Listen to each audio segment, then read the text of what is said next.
श्रीकरं शिञ्जितार्थफलदं श्रीकरं शिञ्जितार्थफलदं श्रीगणनाथं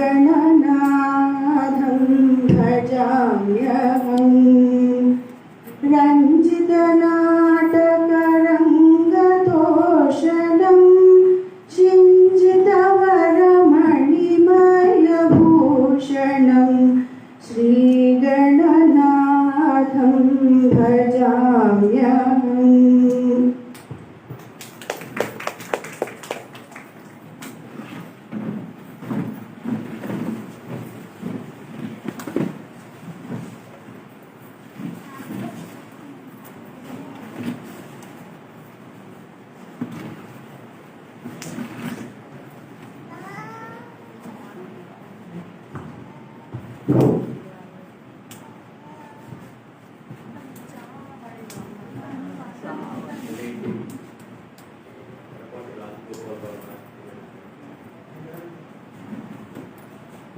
పద్య కవితలను సంపుటిని ఆవిష్కరించడానికి వచ్చేసిన వేదికపై ఆసీనులైన డాక్టర్ బషయ్య నవీన్ గారికి, ప్రముఖ కవులు కాళోజీ ఫౌండేషన్ సెక్రటరీ గారు, వ్యవస్థాపక సెక్రటరీ గారు అయిన శ్రీ విద్యార్థి గారికి, ప్రముఖ కవి శ్రీ బిల్లా మహేందర్ గారిని, సమీక్షకులు మరియు నా ఆప్తమిత్రులు శ్రీ ప్రఖ్యాత కవి శ్రీ శంకరయ్య గారిని, అలాగే ఈ సమావేశానికి హాజరైన రాజగోపాలరావు గారి ఫ్యామిలీ మెంబర్స్ మరియు శ్రేయోభిలాషులు, వారి గ్రామస్తులు అందరికీ నమస్కారం. తర్వాత రాజగోపాలరావు గారు నా పరిస్థితి, నేను రాజగోపాలరావు గారికి మేనల్లుని, అలాగే వారి కూతురిని నేను వివాహం చేశాను. వారు సుమారు 4 శతాబ్దాలుగా విద్యారంగం ముందు ఎనలేని సేవలు అందించి ఎంతోమంది విద్యార్థులకు భవిష్యత్తును చాలా బాగా తీర్చిదిద్దారు. అలాగే వారి కుటుంబ సభ్యులు చాలా దాదాపు 4 అన్నదమ్ములు, వాళ్ళ పిల్లలందరూ కూడా అదే గ్రామంలోని స్కూల్లో చదివారు. వారి గైడెన్స్తో అందరూ కూడా ఉన్నత స్థానంలో నిలబెట్టడానికి వారితో సహకారం చేస్తారు. అయితే వారి జీవితంలో కొన్ని అనుకోని సంఘటనలు జరిగిపోయాయి. వారి యొక్క సతీమణి వారి సుమారు 28 చాలా అప్పటి నుంచి కూడా వారే తల్లి అయినా తండ్రి అయినా తల్లి చూసుకొని అందరి పిల్లలను వృద్ధిలోకి తీసుకొచ్చారు. నేను మీ దానికి ఇన్విటేషన్ వస్తుంది చూడండి. వారు విద్యారంగం పంపించిన సాహిత్యంలో కూడా ఒక హాబీగా ఏర్పరచుకొని చిన్న చిన్న కవితలు రాసేవారు. వాటిని నేను ఎక్కువగా చదవలేదు, వినిపించేవారు. సో ఆ కవితలను సేకరించి వారి పెద్ద కుమారులైన ఎడవాటి రామకృష్ణరావు గారు చాలా శ్రద్ధ తీసుకొని దాదాపు ఎప్పటి నుంచో ఉంది వారి మనసులో ఇలాంటి కార్యక్రమాలు, పుస్తకం ప్రచురణ చేసి కార్యక్రమాన్ని జరపాలని. సో అది నీటికి తీరింది. నిన్నటి రోజున వారి 13వ సంవత్సరం వారు గతించి 13వ సంవత్సరం గడిచిపోయింది. సో ఈ సందర్భంలో వారు ఏర్పాటు చేసి ఆవిష్కరణకు సమయం ఉంది. సో ఇది వారిని స్మరించడానికి ఒక గొప్ప తర్వాత ఇప్పుడు నెక్స్ట్ అజెండాలో నేటి పుస్తక ఆవిష్కరణ డాక్టర్ అంపశయ్య నవీన్ గారు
నవీన్ గారు వారి అమూల్యమైన సందేశాన్ని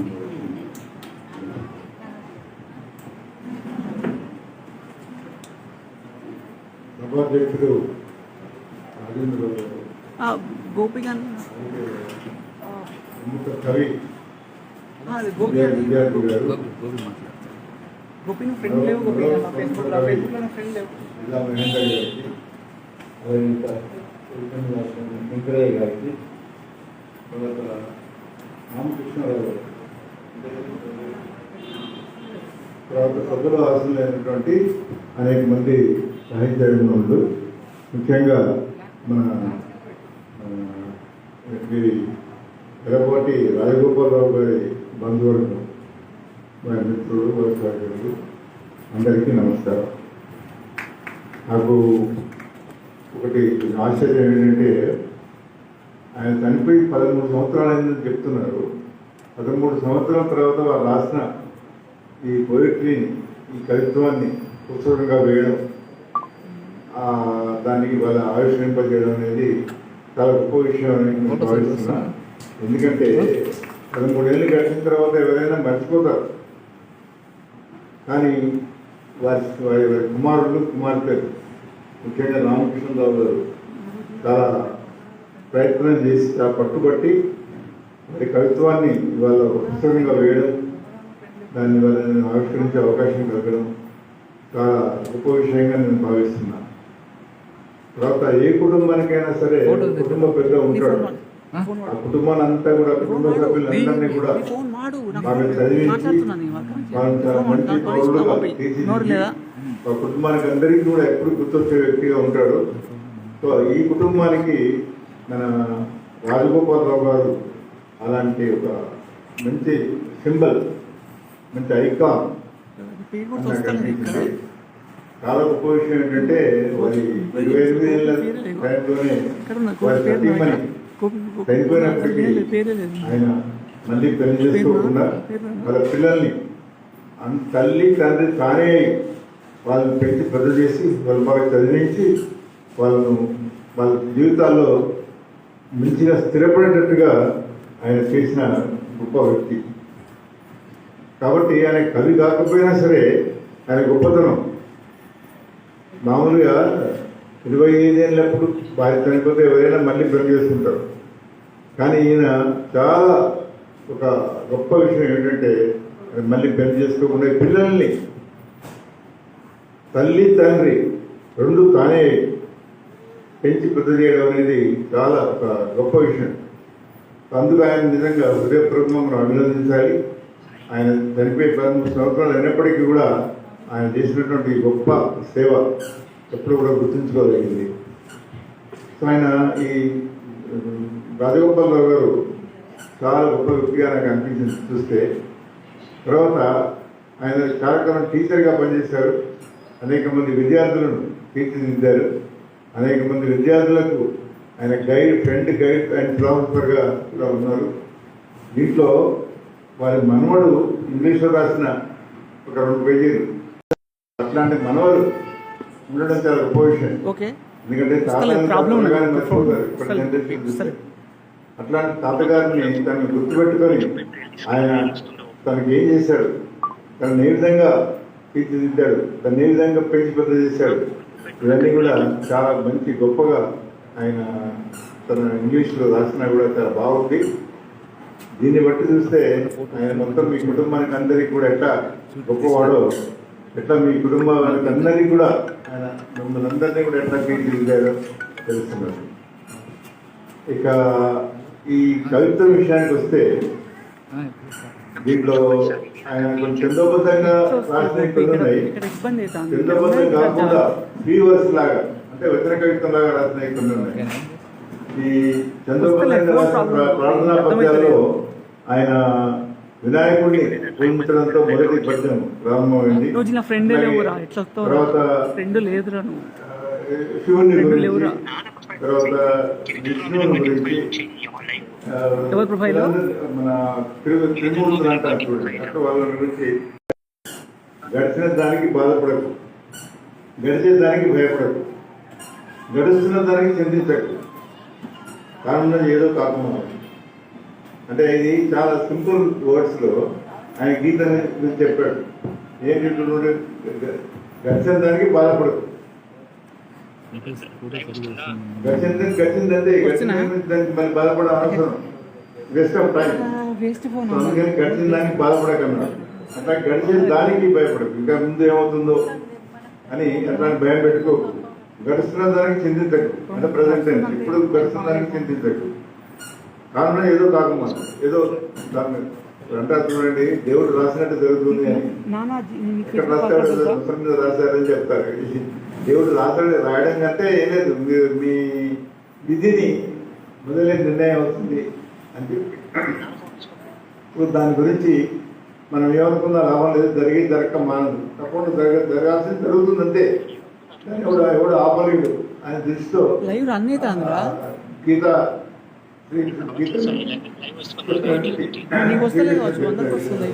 అట్లాగే పోయిందని బాధపడదు, పుట్టుకతో నీకేమి తెలియదు, పోయేవి అంటే ఏమి రాదు, మరి పోయిందన్న బాధ నీకు దేనికి కూడా బాధపడాల్సిన అవసరం లేదంటే.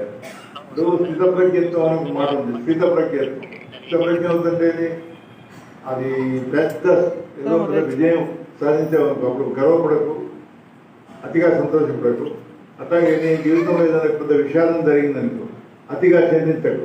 అంటే రెండింటి సమానంగా చూద్దాం, ఇటు విజయాన్ని ఇటు విషాదాన్ని రెండింటినీ కూడా సమానంగా చూడడం, దాన్నే స్థితప్రజ్ఞత్వం అంటారు. ఆ స్థితప్రజ్ఞత్వం అలవర్చుకో అని చెప్పాడు. ఎందుకంటే అర్జునుడు ఏం చేశాడు, అర్జునుడు అంటే ఇప్పుడు కురుక్షేత్ర యుద్ధంలో అర్జునుడే లేకపోతే పాండవులు గెలవలేరు. అర్జునుడే ఏం చేశాడు, యుద్ధం స్టార్ట్ అవుతుందనగా తన అస్త్రశస్త్రాలన్నీ కాంటి అన్నింటినీ కూడా కింద పడేసి రథం దిగి నేను ఇక యుద్ధం చేయను అంటాడు శ్రీకృష్ణుడితో. శ్రీకృష్ణుడు ఆయనకి సారథి, రథం సారథి. యుద్ధం ఎందుకు చేయవు అంటే, ఎటు చూసినా మా తాతలు, మా పెద్దలు, నా పిల్లలు అంటే వాళ్ళ కొడుకులు వీళ్ళందరూ కనిపిస్తున్నారు, మా గురువులు, ఒక గురువులు తాతగారు భీష్మాచార్యులు కనబడుతున్నారు, ద్రోణాచార్యులు కనబడుతున్నారు. వీళ్ళందరినీ ఎట్లా చంపరు? అందుకని ఇట్లా చంపి ఆ రక్తపూర్ణని తెరదలుచుకోలేదు. అందుకని నేను ఇక యుద్ధం చేయను అని చెప్తే అప్పుడు శ్రీకృష్ణుడు ఆయనకు బోధిస్తాడు. అదే గీత. ఏం బోధిస్తాడు? ఎవరైనా నువ్వు క్షత్రునివి, నువ్వు చంపేది నువ్వు కాదు, చచ్చేది వారు కాదు, అన్నిటికీ నేనే బాధ్యుడిని. నేనంటే భగవంతుడు. కాబట్టి నేనేదో చేస్తున్నాను నేను బాధపడకు, నువ్వు కేవలం నిమిత్తం మాత్రమే. ఇప్పుడు విధి లిఖించినట్టు జరుగుతుంది, దాని విషయంలో నువ్వు చేసేది ఏమీ లేదు, నువ్వు కేవలం నిమిత్తం మాత్రమే అని చెప్పి యుద్ధం చేయాలంటే, ఎందుకంటే యుద్ధం చేయడం నీ ధర్మం. సంథింగ్ నువ్వు పుట్టింది, ప్రతి వ్యక్తికి ఎందుకు పుట్టిండు అనేది నిర్ణయం అవుతుంది. కాబట్టి నువ్వు యుద్ధం చేయడం నీ ధర్మం, క్షత్రియ ధర్మం. కాబట్టి యుద్ధం చేయాలని చెప్పి నాకు బోధించి ఆయన బోర్డు సందేహాలు కలుగుతాయి అర్జునుడు. ఆ సందేహాలను తీర్చి అతని చేత యుద్ధం చేయాలని ఒప్పిస్తాడు. అది గీతలో ఉన్నటువంటి రహస్యం. అంటే ఎవరికి ఇక్కడ ఏం చేయాలి? అంటే ఇప్పుడు కూడా వర్ణ వ్యవస్థ అనేది కొంచెం తగ్గుతున్నది అనుకోండి. ఆ రోజుల్లో ఏంటంటే ప్రతి వర్ణం అంటే మన వర్ణాన్ని కులవని మార్చాం. క్షత్రుడు చేయాలి అనేది నిర్ణయించారు. అంటే తెలుగు తోట అనే తోటలో తర్వాత నేను పెరిగి పెద్దవాడిని చెప్పి చెప్పాను. ఇట్లా ఈ చిన్న చిన్న అలది పదాలతో అంటారు. అలాంటి అలది పదాలతో ఈ వచన కవిత్వం ఆయన చక్కగా రాశాడు. దీన్ని ఇవాళ ఆయన సరిపోయి పెట్టిన సందర్భంగా వారి పిల్లలు కుమారులు కుమార్తెలు కలిసి పుస్తకం వేయడం చాలా గొప్ప విషయంగా నాకు అనిపించింది. ఎందుకంటే వాళ్ళ ఆ కుటుంబ పెద్దను, ఆ కుటుంబాన్ని తీర్చిదిద్దినటువంటి ఒక పెద్దను మర్చిపోకుండా ఆయన చేసిన సేవ గుర్తింపుగా ఇవాళ ఈ పుస్తకాన్ని వాళ్ళు ప్రచురించారు. So hats off to you. మీకు అందరికీ నమస్కారం. మీరందరూ కూడా చాలా మంచి పని చేశారు. మీ మీ భవిష్యత్తు గొప్ప వ్యక్తిని చాలా ఆయన్ని మళ్ళీ ప్రతిష్ఠించారు. అంటే మర్చిపోయింది అనుకున్న అతన్ని మళ్ళీ ప్రతిష్ఠించడం ఒక రకంగా ప్రాణ ప్రతిష్ఠ. ఆయన మీ అందరూ చక్కగా గుర్తు చేసుకోవడానికి ఈ పుస్తకం ఇట్లా వేయడం చాలా బాగుంది. సో మీకు అందరికీ హృదయపూర్వకమైన అభినందనలు చెప్తూ, అంటే ఈ పుస్తకం మిగతా విషయాల గురించి పుస్తక సమీక్షలు చెప్తాను మీకు ఇంకా వివరంగా. కాబట్టి నేను ఈ 4 మాటలు చెప్పి నేను ముగిస్తున్నా. మిగతా వాళ్ళు మన పుస్తకం బిల్లం మహేందర్ అంటున్నారు. బిల్లం మహేందర్ గారి పుస్తకాన్ని ఇంకా సవివరంగా మీకు చెప్తాడు. సో నేను ఇంతతో సెలవు తీసుకుంటాను. ధన్యవాదాలు సార్. మీ యొక్క ఆవిష్కరణకు దీనిపై సందేశం శ్రీ బిల్లా మహేందర్ గారి పుస్తకం సమీక్ష.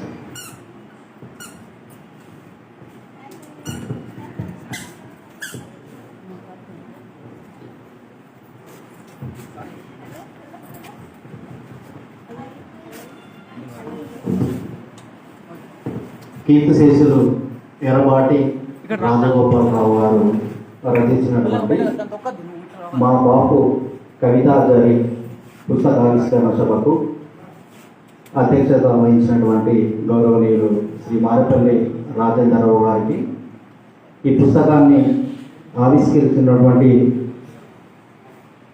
ప్రముఖ నవలాకారుడు,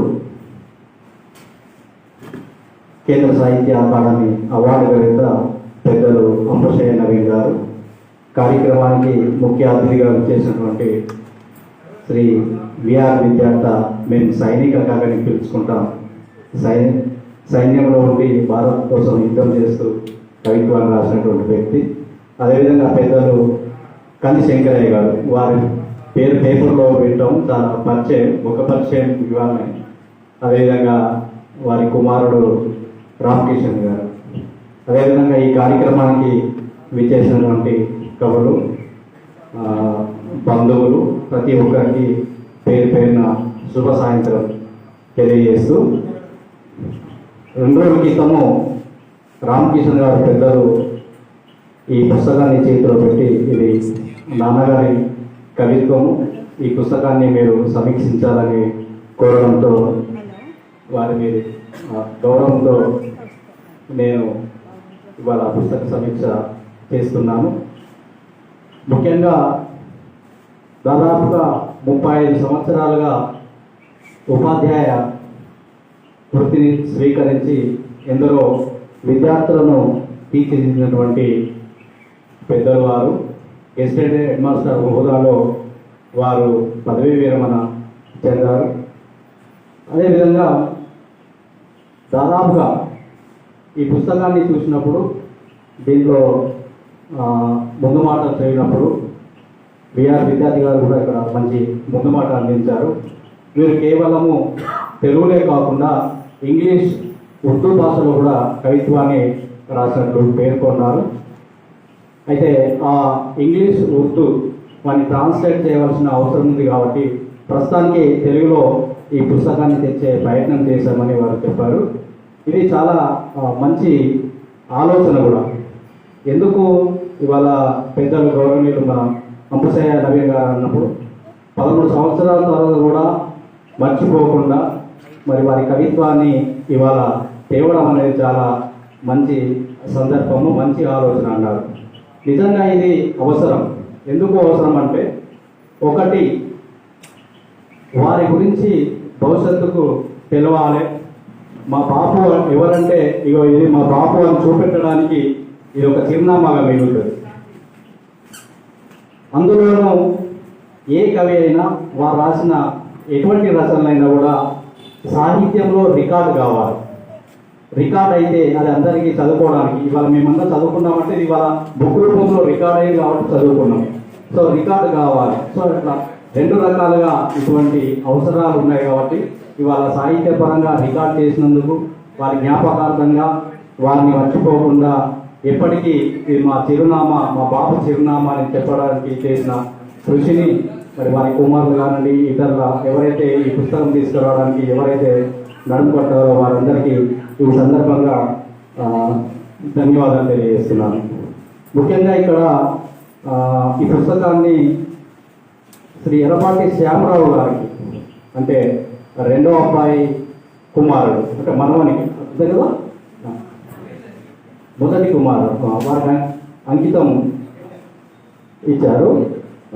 అది మంచి సందర్భం. అంటే దాదాపుగా 52 అంటే 6 ఇయర్స్లోనే వారు మరణించిన వల్ల వారికి అంకితం ఇవ్వడం అనేది చాలా మంచి విషయం. ఇక్కడ వీళ్ళు ఎవరైతే ప్రచురించారో వాళ్ళు ఒక మంచి మాట రాశారు వాళ్ళ ప్రస్తావనలో. తల్లి, తండ్రి, గురువు, బంధువు, స్నేహితుడు అన్నీ తానై మమ్మల్ని పెంచి పోషించారు మా బాపు.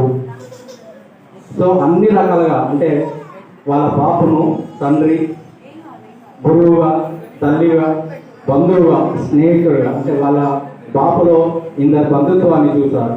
అంటే వాళ్ళ బాపు వాళ్ళ కోసం ఎంత కృషి చేశారో మనకు ఈ రాతను బట్టి మనకు అర్థమవుతుంది. సార్ అన్నట్టుగా వాళ్ళ తల్లిగారు మరణించినప్పటికీ కూడా మళ్ళీ మ్యారేజ్ చేసుకోకుండా వాళ్ళ భవిష్యత్తు కోసం నిరంతరం మనం పోరాడిన వ్యక్తిగా, నిరంతరం వారి భవిష్యత్తుకు, పిల్లల భవిష్యత్తు కోసం కృషి చేసిన వ్యక్తిగా మనకు కనపడతాడు. ఈ దాదాపుగా 36 కవితలు దీంట్లో ఉన్నాయి. మనకు 36 కవితలలో నేను ఒక 5-6 కవితలు నా వీలు బట్టి ఏ సందర్భంలో రాసిందో నేను చెప్పడానికి ప్రయత్నిస్తాను.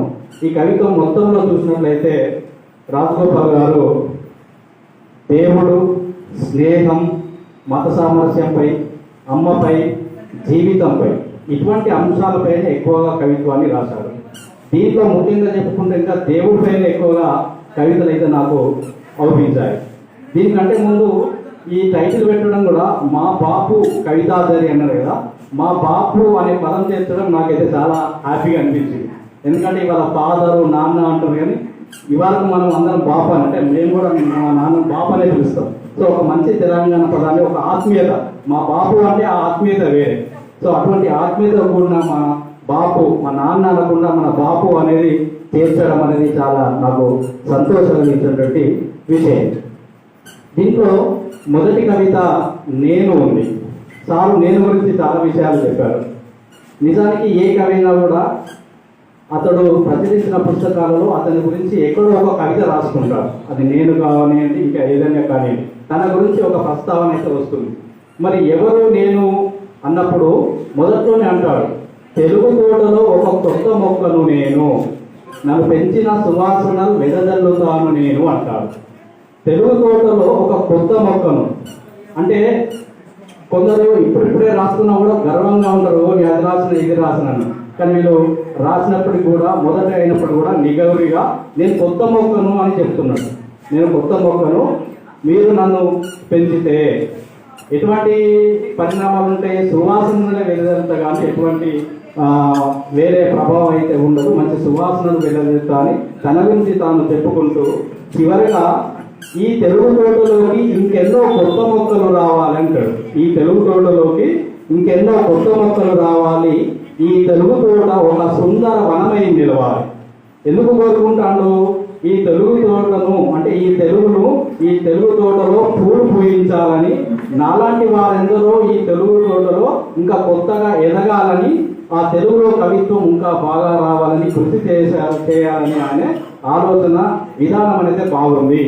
అతడే కాకుండా అతనిలాగా కవిత్వం రాయాలి, అతనిలాగా పద్యాలు రాయాలనే ఆలోచనలో భాగంగా ఈ తెలుగు తోటలో నేను కొత్తగా వచ్చాను, నేను పూలు వెదజల్లుతాను, నాలాగే ఇంకా కొత్త మొక్కలు రావాలనే ఒక ఆశ వాళ్ళ దృక్పథంతో ఈ యొక్క నేను అనే కవితలో చెప్పడం జరిగింది. అదేవిధంగా బతుకుకు ఒక మంచి అర్థాన్ని ఇచ్చాడు. బతుకంటే అందరం బతుకుతాం, ఇవాళ రేపు మీరు బతుకుతారు, నేను బతుకుతాం, అన్ని బతుకుతాయి, జంతువులు, మనుషులు, మొక్కలు అన్ని బతుకుతాయి. కానీ ఆ బతుకుకు అర్థం తెలిసి ఆ బతుకు విలువ తెలిసినప్పుడే మనం నిజమైన బతుకు ఉంటుంది. దాంట్లో బ్రతుకు అంటే మంచి నిర్వచనం ఇచ్చిండు. 100 ఏళ్ళు బ్రతుకు కాదు, మాకు వలె 1000 ఏళ్ళు బ్రతుకు కాదు, నీ కోసం బ్రతికే బ్రతుకు కాదు, స్వార్థంతో బ్రతికే బ్రతుకు కాదంటాడు.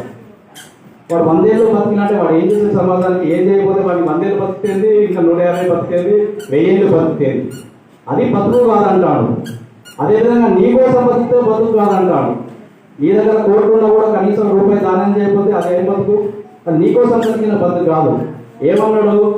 స్వార్థంతో బ్రతికే బ్రతుకు కాదన్నాడు. ఇంకా అదే కాకుండా స్వార్థంతో బతికే అది నిజమైన బతుకు కాదు. నీకోసం బతికే బతుకు కాదు, స్వార్థం కోసం బతికే బతుకు కాదు. అట్లా 100 ఏళ్ళు బతికినా 1000 ఏళ్ళు బతికినా కూడా అది బతుకు కాదని ఒక సారాంశాన్ని, ఒక మంచి విలువను ఇక్కడ మనకు పొందుపరిచాడు. మరి ఏంటిది? దానికి సమాధానంగా మరి ఎట్లా అసలు బతుకు అంటే ఏంటిది అనేది కూడా మనకు సమాధానం చెప్పిండు. ఈ బతుకు కాదన్నప్పుడు మరి ఏది బతుకుదని చెప్పాలి కదా. ఏది బతుకు అంటాడు?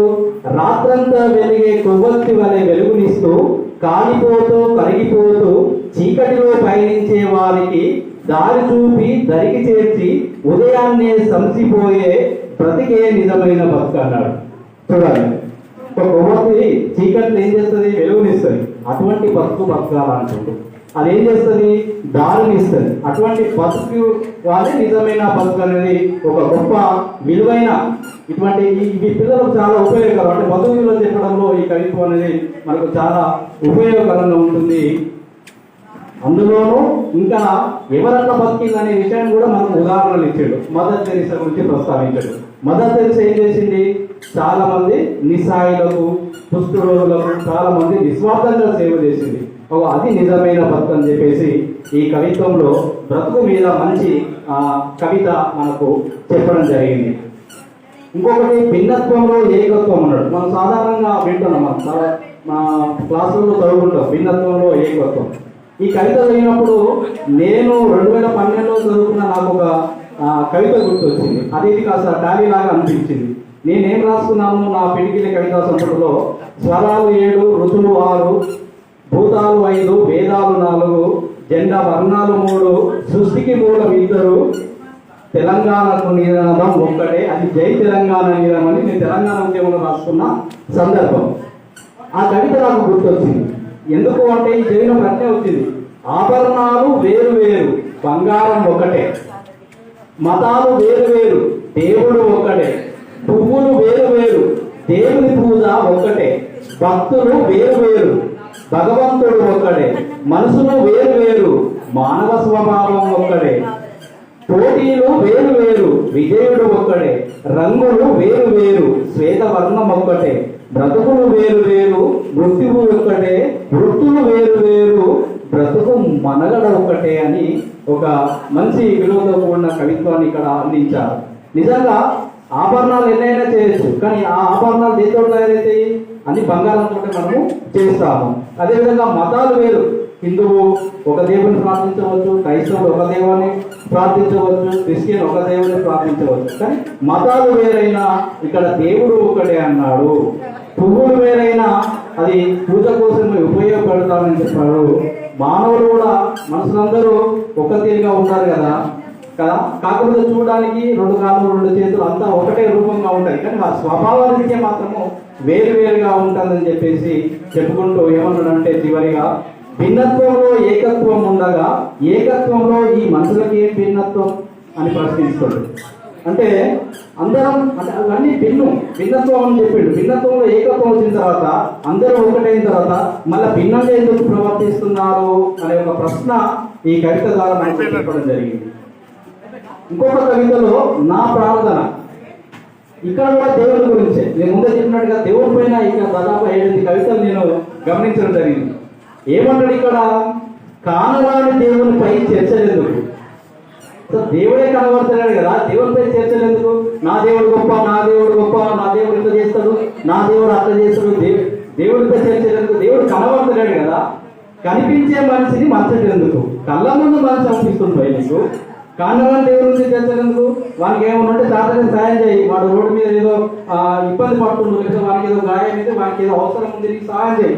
వాని గురించి మాట్లాడు. వాని గురించి మాట్లాడితే వానికి ఏం కావాలో నీకు తెలుస్తుంది. కానీ ఎక్కడో ఉన్న కానరాని దేవుడి గురించి చర్చలేందుకు. నువ్వు మనిషి గురించి మాట్లాడడం మర్చిపోయినాక దేవుడి గురించి ఎందుకు మాట్లాడము అవసరం అని ఇక్కడ ప్రశ్నిస్తుంది.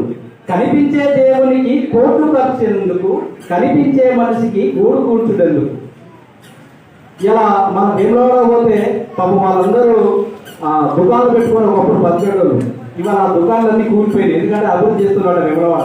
యాదగిరిగుట్టగా అంతే. ఎందరో అంటే డెవలప్ చేసే క్రమంలో ఆ అమ్మకందారులు ఎవరైతే ఉన్నారో ఆ శ్రమజీవులు వాళ్ళ చాలా నష్టపోయింది. నువ్వు బోర్డులో ఖర్చు పెడుతున్నావు కానీ ఇక్కడ నువ్వు వాళ్ళ గోడును కూర్చున్నావు కదా, నోటుకు వచ్చే తిరిగిపోతుంది కదా. పాపం అమ్ముకుంటే ఆ రోజు 100, 200 లేకపోతే 500 లాభం వస్తే దాంతో బతుకుంటారు కదా. వారి గురించి నువ్వు ఆలోచిస్తారు. నువ్వు బోర్డు పెడుతున్నావు కానీ మనిషి గురించి ఆలోచిస్తలేవు అంటాడు. ఇంకొకటి, తినలేని దేవునికి నైవేద్యం ఎందుకు, తిండి లేని పేదవాడిని మార్చుటెందుకు. చూడండి ఎంత అద్భుతంగా ఆయన ఆలోచన విధానం చూడండి. అంత గొప్ప ఆలోచన విధానం ఉన్నది కాబట్టి ఇవాళ వాళ్ళ కుమారులు కానివ్వండి, కుమార్తెలు కానివ్వండి అత్యున్నత దశలో ఉన్నారు. తన యొక్క జీవిత విలువ వాళ్ళకు నేర్పించాలి. నిజమే కదా, వాళ్ళు అక్కడ ఆకలి చేస్తుంది. నేను నైవేద్యాన్ని పెడితే ఏ లాభం. ఈ కవిత చూస్తే మనకు ఏమనిపిస్తుంది అంటే రాజగోపాలరావు గారు ఒక నాస్తికుడు లాగా అవుపిస్తారు. కానీ అట్లా అనుకుంటే పొరపాటు. చెప్పేటప్పుడు చెప్తుండు కరెక్టే, కానీ అట్లా అనుకుంటే పొరపాటు. దాని కింద ఇంకొక కవిత రాశారు. ఏంటది, పరమాత్మ అని కవిత రాశారు. మళ్ళా అక్కడేమో నాస్తికం నలపడితే అంటే దేవుడు అనేది ఇష్టం లేదు, దేవుడి మీద ప్రేమ లేదు అనుకుంటాం. కానీ ఆ చెప్పే క్రమంలో దేవుడి మీద ప్రేమ కాదు, మనుషుల మీద చెప్తుడు. అరే నువ్వు చేయబోయే కానీ మనుషులను కూడా పట్టించుకో అని చెప్తుడు. అట్లా చెప్పినంత మాత్రాన దేవుడి మీద ప్రేమ లేదు. అందుకని దాని కింద పరమాత్మ అని ఒక కవిత. ఓ పరమాత్మ, నీవు లేక మేము లేవు, నీ మదిలో మేము లేక నీవు లేవు, నీవు మేము వేరు కాదు, నీవు మేమే మేము నీవే అని మళ్ళా దేవుని గురించి మళ్ళా రాయడం జరిగింది. అంటే విలువలు చెప్పే క్రమంలో మనం ఎప్పుడైనా కూడా దేవుణ్ణి మనము ఇప్పుడు పాటలు ఉంటాయి కదా, రాధా కృష్ణయ్య అంటే మన దేవుని రాధపాల కొట్టినట్ట, అది భక్తితో అంతే కదా. కాబట్టి దేవుడు మీద ప్రేమ ఉంది. ఆ దేవుని ప్రేమ పేరుతోటి ఆ దేవుని వల్ల మనుషులను పట్టించుకోని తనం పైన కూడా అతనికి బాధ ఉంది, కోపం ఉంది. ఆ కోపాన్ని వారు కవిత్వంగా ఈ పుస్తకంలో వారు రాయడం జరిగింది. అదేవిధంగా ఇందాక చెప్పినట్టుగా మత సామరస్యంపై ఎవరు హిందువు ఎవరు ముస్లిము అందరూ భారతీయులే కదా అని, మత సామరస్యం పైన అందరూ దేశ పౌరులే కదా అనే ఒక రాసుకుంటూ చివరికి ఎవరు హిందూ ఎవరు ముస్లిం ఇద్దరి రక్తం ఒకటే కదా అన్నాడు. నువ్వు ముస్లిం అయినా హిందూ అయినా క్రిస్టియన్ అయినా రక్తం ఎట్లా ఉంటుంది అందరూ. ముందు హిందువుకు ఒక తెల్ల రక్తం ఉంటే ముస్లింకి ఒక బ్లూ కలర్లో ఉంటే లేదా ఇంకో మతానికి అట్లా ఉంటుంది కదా. మన అందరిలో ప్రవహించేది ఏంటిది, ఎరుపు రక్తమే. అటువంటిప్పుడు మనందరి ప్రవాహంలో మన అందరి శరీరంలో ఉన్నది ప్రవహించేది రక్తం ఒకటే ఉన్నప్పటికీ ఈ భేదాలు ఎందుకు అనేది మత సామరస్యం పైన సంబంధించిన విషయాల పైన మంచి అవగాహనతో చాలా సాధారణంగా అలతి పదాలతో సరళమైన భాషను ఉపయోగించి వారు రాయడం జరిగింది. అదేవిధంగా జీవన లక్ష్యంలో మన దేవుడి గురించే ఏమన్నాడు, దేవుడు లేని గుడి ఎంతో లక్ష్యం లేని బ్రతుకు అంతే. ఇప్పుడు మనకు దేవుడు అప్పిస్తారు కానీ దేవుడు లేని గుడి ఎంతో. ఒక గుడి కట్టుకుంటాం, మన దేవుడు లేకపోతే ఆ గుడి ఏమైనా ఉందా? ఎవరైనా భక్తులు వస్తారా? ఆ గుడి పోతామా? ఆ గుడి ఎన్ని కోట్లు పెడితే కడితే ఏ లాభం? దాని దేవుడు ప్రతిష్ఠించాలా వద్దా? అదేవిధంగా జీవితంలో లక్ష్యం లేకపోతే అంతే అని చెప్పాడు. ఎంత బాగా పోల్చించుడండి.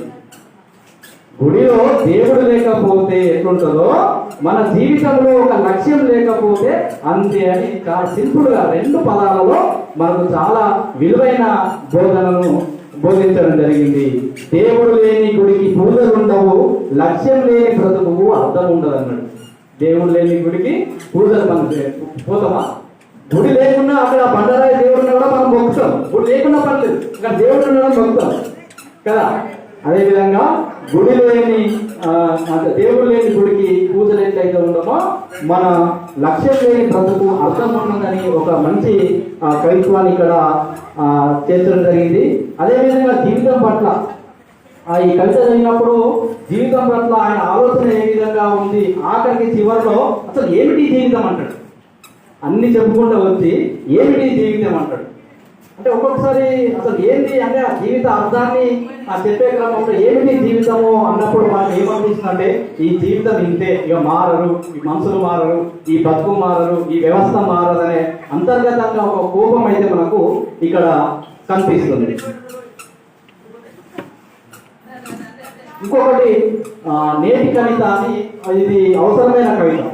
ఇక్కడ ఏమన్నంటే ఇవాళ కవిత్వం ఎట్లా ఉందంటే దాదాపుగా అంటే మన ఎప్పుడో పురాణ కాలంలో పండితులు మాత్రమే అర్థమయ్యే కవిత్వం గతంలో వచ్చేది. దాన్ని శ్రీశ్రీ లాంటి కవులు బద్దలు కొట్టి సామాన్యునికి అందుబాటులో తెచ్చారు. సామాన్యులు పామరులు కూడా చదివితే అర్థమయ్యే కవిత్వాన్ని తెచ్చాడు అని చెప్పేసి చెప్తున్నాడు. ఎందుకంటే ఏదైనా రాస్తే అర్థం కావాలి కదా. ఏదో తెలియకుండా అర్థం అంటే చదువుకున్న మాత్రం అర్థమవుతుంది. చదవడం వల్ల ఎందుకు? పామరులు కూడా చదివితే అర్థం చేసుకుంటే ఆ విలువ గ్రహించి వాళ్ళు మారే అవకాశం ఉంటుంది. సో అటువంటి కవిత నేటి కవిత అని చెప్తున్నాడు. నేడు కవితా శీర్షిక మారింది, ప్రకృతి వర్ణన మారింది. అదేవిధంగా విలువల గురించి చెప్తాడు. ఇవాళ కవులు ఏం చేసేవారు? ప్రకృతి గురించి వర్ణించేవారు, క్రీడల గురించి వర్ణించేవారు, లేకపోతే నది గురించో అందమైన ప్రదేశమో దాని గురించి వర్ణించేవారు. కానీ వాటి కవులు ఆ దోరికి పోవడం లేదు, పోయినప్పటికీ కూడా వాటి మీద పెద్ద శ్రద్ధగా లేదు. మానవీయ విలువల పైన ఇవాళ కవులు కవిత్వం రాస్తుంది. ఎట్లా బతుకు మీద కవిత్వం రాస్తాను, వాళ్ళ శ్రమ మీద కవిత్వం రాస్తాను, వాళ్ళ అమ్మ మీద కవిత్వం రాస్తాను. ఎట్లా బతకాలి, మనం ఎట్లా శ్రామిక జీవనం నుంచి మనం ఏం నేర్చుకోవాలి, ఆ సౌందర్యం ఎట్లా ఉందనేది నేర్చుకోవాలి. ఆ విలువలు తెలిసినాయి కాబట్టి ఇక్కడ నేటి కవులు ఏం చేస్తున్నారో ప్రకృతి వర్ణించకుండా మనకు మనిషి మీద కవిత్వం రాస్తుందని చెప్తుండు. మానవతను కవిత్రంగా మార్చింది ఈ కవిత, నేటి కవిత అని చెప్పుకుంటూ రాజుల కథను రాయడం మానిపోయింది, ప్రేమ కథలకు జనాదరణ లేదంది, సమాజం నేటి కవిత పతాక శీర్షని అన్నాడు. ఒకప్పుడు రాజులు రాయించుకున్న కవిత అంటే అప్పుడు రాజులు రాయించుకున్న రాజుల కథని వేరే లేదు. అదేవిధంగా ప్రేమ కథలు ఇప్పుడు ఆ జనాదరణ లేదు. ఇప్పుడు దేనికి కదా ఏది పతాక శీర్షిక అయింది? ఇవాళ సమాజమే కవితకు పతాక శీర్షిక. నిజంగా అది సమాజంలో ఏం జరుగుతుంది, సమాజంలో ఏమవుతుంది అనే విషయమే ఇవాళ కవితకు ఒక ప్రధాన శీర్షిక అయిందని చెప్పేసి ఒక మంచి కవితను రాయడం జరిగింది. 1-2 కవితలు చెప్పి నేను ముగిస్తాను. ఎందుకంటే సమీక్ష కాబట్టి ఏం రాసింది అనేది, వాళ్ళ బాపు ఏం రాసిండు అనేది మీ బంధువులు మీరు వచ్చారు కాబట్టి ఆయన విలువలు ఎట్లా ఉంది, ఆయన ఎటువంటి ఆలోచన మీద ఉంది మీరు తెలుసుకోవాలంటే ఈ పుస్తకాన్ని ఖచ్చితంగా మీరు చదవాలి. ఆ చదివే క్రమంలో నేను కాస్త చెప్తే మీరు అర్థం చేసుకుంటే ఆలోచన భాగంగా నేను కాస్త 1-2 కవితలు ఎక్కువ ప్రస్తావిస్తున్నా. ఇంకొకటి ప్రశ్నిస్తాను ఒక కవిత ఉంది. ఏం ప్రశ్నిస్తున్నాడు, ఎవరు ప్రశ్నిస్తారంటే మీరు చూడండి. ఇక్కడ భగవంతుణ్ణి నిలదీస్తా, ఎలా ఈ అన్యాయం అని అడిగేస్తా. భగవంతుణ్ణి నిలదీస్తాడట. ఏంది అన్యాయం, ఏంపై ఈ అన్యాయం, నువ్వు ఎందుకు అన్యాయం చేస్తావని భగవంతుణ్ణి ప్రశ్నిస్తాడట. ఏమని?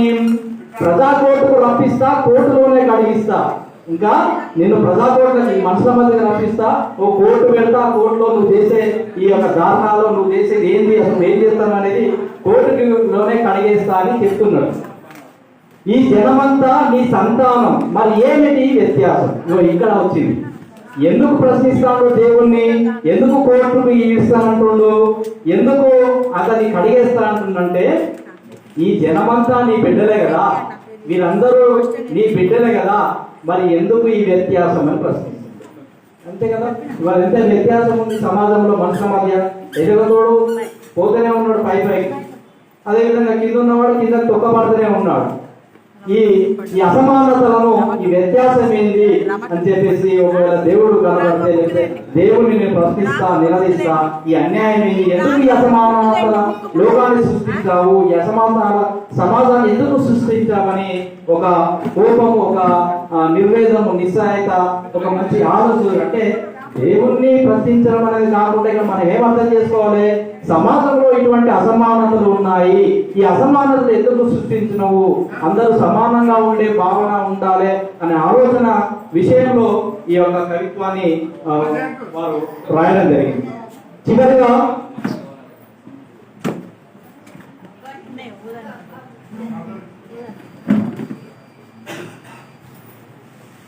చివరిగా ఇక్కడ నా గురువు విద్యార్థి అని ఒక కవిత రాశారు.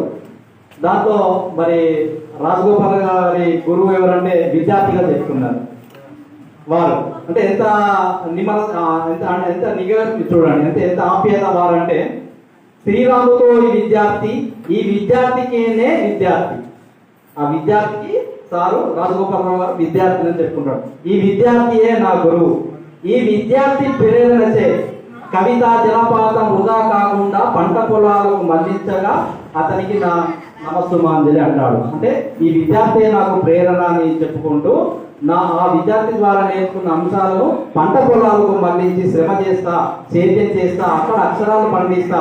అంటే ఈ అక్షరాలు అనేది ఎవరి ప్రేరణ అని ఎంత నిమగ్నంగా చెప్పుకున్నంటే మన విద్యార్థి గారి ప్రేరణ అని చెప్పుకున్నారు. అంటే వీరిద్దరు ఆల్రెడీ వారు రాసిన కవితలు డిస్కస్ చేసుకొని వారితో ప్రేరణ పొంది ఈ కవితలని రాయడం జరిగిందని చాలా వారు ఈ పుస్తకంలో ఆత్మీయంగా చెప్పడం జరిగింది.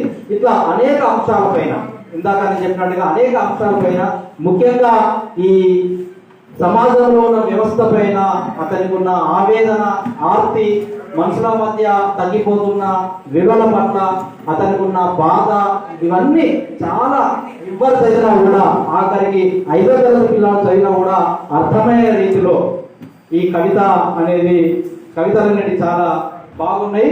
అవసరమైన సందర్భము.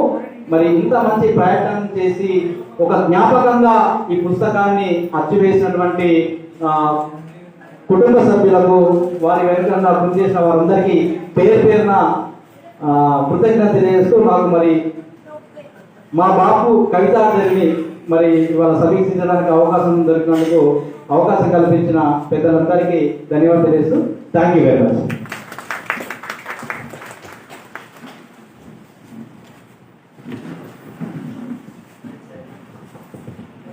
ధన్యవాదాలు సార్. మీ యొక్క ఈ సమీక్ష చాలా వివరంగా ఉంది.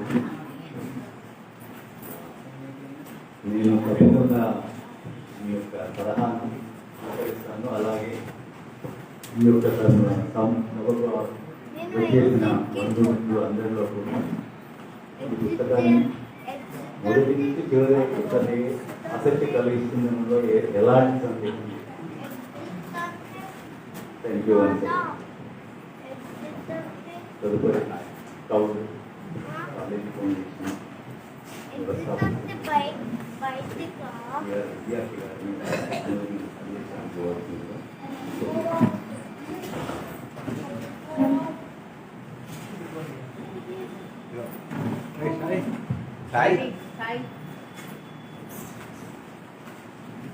కేవలం నేను మాట్లాడడం తప్ప పుస్తకం గురించి కానీ సందేశం కూడా ఒప్పుకో. వేదిక మీద ఉన్నటువంటి పెద్దలు డాక్టర్ అప్పశయ్య నవీన్ గారి గురించి ఒక మాట చెప్పాలి. సంవత్సరాలలో గత 1000 సంవత్సరాలలో వచ్చినటువంటి గొప్ప 100 పుస్తకాలలో డాక్టర్ అప్పటి నవీన్ గారి అప్పటి నవల 49వ స్థానంలో ఉన్నది. ఏదో వాళ్ళు పెద్ద సర్వే చేసి జడ్జిని నిర్ణయించిన విషయం ఇది. అందుకోసం మన కొందరు మా పొట్టుపల్లి శ్రీనివాసరావు అంటారు అందమైన ముఖ చిత్రం నవలను అని. మనకు నిజంగా తెలుగు సాహిత్యానికి చాలా గర్వకారణం. ఎందుకో ఇవాళ వారు వచ్చి ఈ గ్రంథాన్ని ఈ కావ్యాన్ని ఆవిష్కరించడం చాలా గొప్ప విషయం, సంతోషించదగ్గది. వారి కుటుంబానికి అభినందన చెప్పాలి ఈ విషయంలో. ఆయన నిన్న బిజీగానే ఉన్నారు, ఇవాళ ఉదయం బిజీగానే ఉన్నారు. అయినా వారు చెప్పగానే వచ్చారు. వారికి నేను కూడా ధన్యవాదాలు తెలుపుకుంటున్నాను. ఇకపోతే ఈ సభాధ్యక్షులు మారేపల్లి వారు, మా జస్టిస్ మారేపల్లి రఘునాథరావు గారికి కుమారుడు వరుస. వాళ్ళు మారేపల్లి వాళ్ళు నాకు చాలా దగ్గర, చాలా సన్నిహితులు. ఇవాళ చాలా సంతోషంగా ఉంది మిమ్మల్ని కలవడం. అట్లనే మన ఇందుర్తి ప్రభాకర్ రావు సార్, ఇందుర్తి ప్రభాకర్ రావు గారి తమ్ముడు రావాల్సిందే. వాళ్ళు కూడా ఇదంతా ఆ బంధువర్గం అని చెప్పి చాలా సంతోషిస్తున్నారు. సో వారికి నమస్కరిస్తూ ఇక పండితులు, పద్య కవులు ఇవాళ రెచ్చిపోయి చాలా అమోఘంగా ఒక కార్యక్రమాన్ని నిర్వహిస్తున్నారు. శంకరాభరణం దానిలో అనేక మంది పాల్గొంటున్నారు. వారికి నమస్కరిస్తూ తర్వాత మా తమ్ముడు చాలా చక్కగా పుస్తకాన్ని సమీక్షించారు. నేను మొన్ననే చెప్పాను, ఆయనకు ఉన్నాడు, ఆయన బాగా సమీక్షిస్తాడు, బాగా చదువుతాడు. కరెక్ట్గా అదే జరిగింది. Very nice. సో ఎవరు అందరికీ నమస్కరిస్తూ ఇవాళ ఆ మహానుభావుడు లేకున్నా వారిని స్మరించుకుంటూ ఎందుకు మహానుభావుడు అంటే నేను ఆయన కంటే చాలా చిన్నవాడిని. ఇందాక ఆయన చెప్పాడు కదా, నన్ను గురువు చాలా విచిత్రమైన విషయం. మేము అనేక సందర్భాలు మా ఇంటికి వచ్చేవాడు, మిత్రమండలి మా ఇంట్లో జరుగుతుండేటప్పుడు సాయంకాలాలు వచ్చి నాతో చర్చించేవాడు. అని ఆయనకు ఒక ఇంట్రెస్ట్ కలిగింది సాహిత్యం మీద, కవిత్వం రాయడం మీద. ఆ ఇంట్రెస్ట్ మనసులో పెట్టుకొని ఈ ఒక కవిత రాశాడు. కానీ వారికి నివాళులు అర్పిస్తూ నేను ఎవరికి గురువులు కాదు, వారికే నేను శిష్యులని చెప్పుకోవాల్సి వస్తున్నాను. మా బాబు ఇది చాలా మంచి టైటిల్ పెట్టారు. ఇది మా బాబు కవిత గారు. ఈ రాజగోపాల్ రావు గారు మామూలు వచ్చినారు. ఆయన ఉర్దూలో పెద్ద పాండిత్యం ఉన్నది. ఉర్దూ కవిత్వం తీసి ఉర్దూ కవిత చేత చదివించాము ఈ మధ్య. తీసుకుపోయి చదివితే చాలా మంచి కవిత్వం నేను వేయాలి అంటే వీటితో వాడు వేయద్దు, ప్రత్యేకంగా ఉర్దూ పుస్తకాన్ని తీసుకురావాలి అని ఆయనకు ఒక సజెషన్ ఇచ్చాను. అదే జరగబోతున్నాను. తర్వాత ఉర్దూలో అట్లాగే ఈ గ్రంథంలో ఈ కావ్యంలో లాస్ట్లో వారి శ్రీమతి గారి గురించి ఇంగ్లీష్లో ఒక పోయం రాస్తున్నారు. వారు ఇంగ్లీష్లో కూడా కవిత్వం చాలా రాశారు. అయితే దాన్ని మరి అవసరం ఉంటే పరిష్కరించి తర్వాత ఇంగ్లీష్లో అట్లాగే ఉర్దూను తెలుగులోకి ట్రాన్స్లేట్ చేసి ఒకవైపు ఉర్దూ ఇంకోవైపు తెలుగు ఇట్లా తీసుకురావాలి అని మిత్రుడికి చెప్పాను నేను. సో వాళ్ళ కుటుంబం, మీ తమ్ముడు ఏది మనకు ఇక్కడ చూసుకున్నాం కానీ వారి తమ్ముడు, తర్వాత తమ్ముళ్ళు, సిస్టర్ వీళ్ళంతా కలిసి ఈ పని తప్పకుండా చేయాలి. వారు మంచి ఉర్దూ కవిత్వం రాశారట. నాకు ఆ మిత్రుడు చెప్పాడు, ఉర్దూ మిత్రుడు మంచి కవిత్వం రాశారు. ఇంగ్లీష్ గురించి నాకు తెలియదు, ఎక్కువ చదవలేదు. అవసరమైతే పరిష్కరించి తప్పకుండా ఈ పుస్తకాలు తీసుకురావాలి. ఇది కుటుంబానికి గర్వకారణం. ఎందుకంటే ఏ కుటుంబంలో అయినా ఇప్పుడు నవీన్ గారి గొప్పతనం వల్ల అందరూ వాళ్ళ బంధువర్గం అంతా ఎంత ఆనందిస్తున్నారు. సో అట్లాగే తరతరాలకు ఇప్పుడు కాళోజీ 19 నిమిషాలు ఆయన ఈ డిజర్వ్స్ ఇట్. ఇప్పుడు కాళోజీ ఇంకొక 3 తరాల తర్వాత 4 తరాల తర్వాత అది ఎంత గొప్ప విషయం చెప్పుకుంటారు కదా. అట్లాగే మీ కుటుంబాలలో కూడా వారి గురించి రాజగోపాలరావు గారి గురించి చెప్పుకొని మా తాత మా ముత్తాత ఎంతో గొప్పవాడు అని చెప్పుకోవడం జరుగుతుంది. అందుకోసం మీరు శ్రద్ధ వహించి వారి ఉర్దూ ఇంగ్లీషు తప్పకుండా కావ్యాలుగా తీసుకురావాలి. అవసరం ఉంటే ఆ ఉర్దూ తెలుగులో ట్రాన్స్లేట్ చేయడానికి చేయించడానికి నేను మీకు సహకారం అందిస్తాను. ఉర్దూ కావాలి తెలుగు తెలిసిన వాళ్ళు ఉన్నారు వాళ్ళ చేత. సో ఇట్లా ఇది చాలా ఇందాక సార్ చెప్పినట్టు చాలా మంచి విషయము. వాళ్ళ మనవాడు కూడా మంచి గుణవాడు రాశాడు. చాలా సంతోషకరమైన విషయం ఇది. ఇంత గొప్ప నేను ఈ పుస్తకం గురించి మాట్లాడదు ఎందుకంటే నేను ఆల్రెడీ మాట్లాడాను. సో ఈ అవకాశం ఇచ్చినందుకు దేశంలో వారికి కుటుంబానికి ధన్యవాదాలు తీసుకుని సెలవు.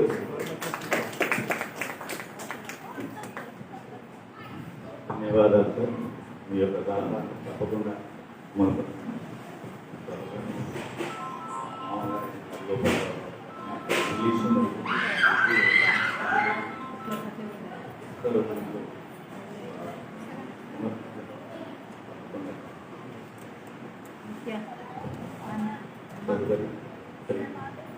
శంకరయ్య గారు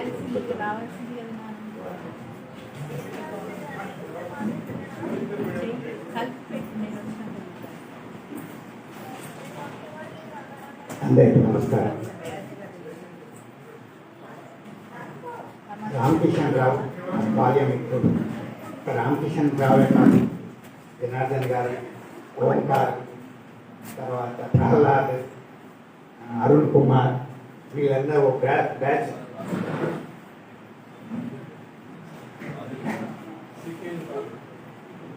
అయితే మా అట్టేవాడలో హనుమంతరావు గారి ఇంట్లో వీళ్ళు ఉండి చదువుకుంటూ ఉండే. అక్కడే మా ఇల్లు కూడా. చిన్నప్పుడు కలిసి ఆడుకున్నాము, కబుర్లు ఆడుకున్నాము. ఆ స్నేహబంధం ఇంకా కొనసాగుతూనే ఉంది, ముఖ్యంగా ఓంకార్తో. రామకృష్ణ కూడా అప్పుడప్పుడు ఫోన్ చేసి పలకరిస్తూ ఉండేవాడు. ఈరోజు ఇక్కడ ఈ జరుగుతున్నటువంటి పుస్తకావిష్కరణ చాలా సంతోషాన్ని కలిగించింది. ఇక్కడ ఒక విషయం చెప్పాలి. కరీంనగర్ జిల్లాలో ఒక కవి ఉండేవాడు, పేరు గుర్తుకు రావట్లేదు. చాలా పుస్తకాలు రాశాడు, ప్రింట్ చేయించాడు పుస్తకాలు. తర్వాత జీతంలో ఎక్కువ భాగం టీచర్గా పనిచేసేవాడు, ఎక్కువ భాగం పుస్తకాలు కొనడానికే వినియోగిస్తుండేవాడు. ఆయన చనిపోయిన తర్వాత ఆ కొడుకులు ఆయన సేకరించినటువంటి పుస్తకాలు, ఆయన రాసిన పుస్తకాలు, ప్రింట్ కాని పుస్తకాలు అన్ని ఇంటి ముందు కుప్పబోసి తగలబెట్టారు. ఉన్న డబ్బంతా ఈ పుస్తకాలకు, కవిత్వం అని, ప్రింటింగ్ అని వీటికి తగలబెట్టేశాడు మా నాన్న. వాళ్ళు మంచి స్థితిలోనే ఉన్నారు. కొడుకును చదివించాడు, మంచి స్థితికి తీసుకొచ్చాడు కూడా. అయినా కూడా మాకు ఏం మిగిల్చకుండా మొత్తం డబ్బంతా ఈ పుస్తకాలకు వీటికి తగలబెట్టేశాడు అని చెప్పేసి ఆ పుస్తకాలన్నీ తగలబెట్టారు. అందులో ప్రింట్ కాని పుస్తకాలు కూడా చాలా ఉండేయట. అటువంటిది ఎప్పుడో 13 ఏళ్ల క్రితం చనిపోయినటువంటి తండ్రి కవిత్వాన్ని వెలుగులోకి తీసుకురావాలి, గుర్తింపు తీసుకురావాలి, నాన్నకు కవిగా గుర్తింపు తీసుకురావాలి అనేటువంటి శ్రద్ధతో, పట్టుదలతో ఈ కొడుకులు, కూతురు ఈ పుస్తకాన్ని తీసుకురావడం చాలా ప్రశంసించదగినటువంటిది, గొప్ప కార్యం. అంటే తండ్రికి వీళ్ళు ఎంత విలువ ఇస్తున్నారు అనేది తెలుస్తుంది. ఆ తండ్రి కూడా సాధారణంగా ఎట్లా ఉంటుందని అంటే ద్వంద్వ ప్రవృత్తి ఉంటుంది కవులలో. వాళ్ళ కవిత్వంలో చెప్పేది ఒకటి, జీవితంలో చేసేది ఒకటి, తేడా ఉంటుంది. అయితే వీరి జీవిత విషయం వీరిని ఎప్పుడు నేను కలుసుకోలేకపోయాను. కానీ వీరి జీవిత విశేషాలు తెలుసుకున్నప్పుడు ఈ కవిత్వంలో చెప్పినటువంటి ప్రతి మాట వారి జీవితంలో ఆచరించి చూపించారు. ఇప్పుడు చెప్పినట్టుగా ద్వంద్వ ప్రవృత్తి లేదు, చెప్పేది ఒకటి చేసేది ఒకటిగా కాకుండా వారి జీవితంలో ఆచరించినటువంటివే ఈ పుస్తకంలో రాశారు. ఈ పుస్తకం మొత్తం నేను చదవడం జరిగింది. ఎందుకు అంటే ఈ పుస్తకాన్ని డీటీపీ చేసిందే నేను. ఆ కారణంగా మొత్తం పుస్తకాన్ని చదవడం జరిగింది. ఇటువంటి కొడుకులు లభించడము ఆ తండ్రి అదృష్టం అని చెప్పాలి. తండ్రి యొక్క గొప్పతనాన్ని గుర్తించి ఆ గొప్పతనాన్ని 10 మంది గుర్తించాలి అనేటువంటి తాపత్రయం ఈ కొడుకుల్లో కనబడటము, అది కూడా సంతోషించదగినటువంటి విషయము. ఇంత మంచి కార్యక్రమం, ఇంకా వారి అముద్రితమైనటువంటి కవితలు కూడా ఉన్నాయి. వాటిని కూడా తీసుకురావాలి, ముద్రించి సమాజానికి అందుబాటులోకి తీసుకురావాలి అని వారిని కోరుతూ ఈ అవకాశం ఇచ్చినందుకు ధన్యవాదాలు. నమస్కారం. ధన్యవాదాలు. రామచంద్రరావు గారిని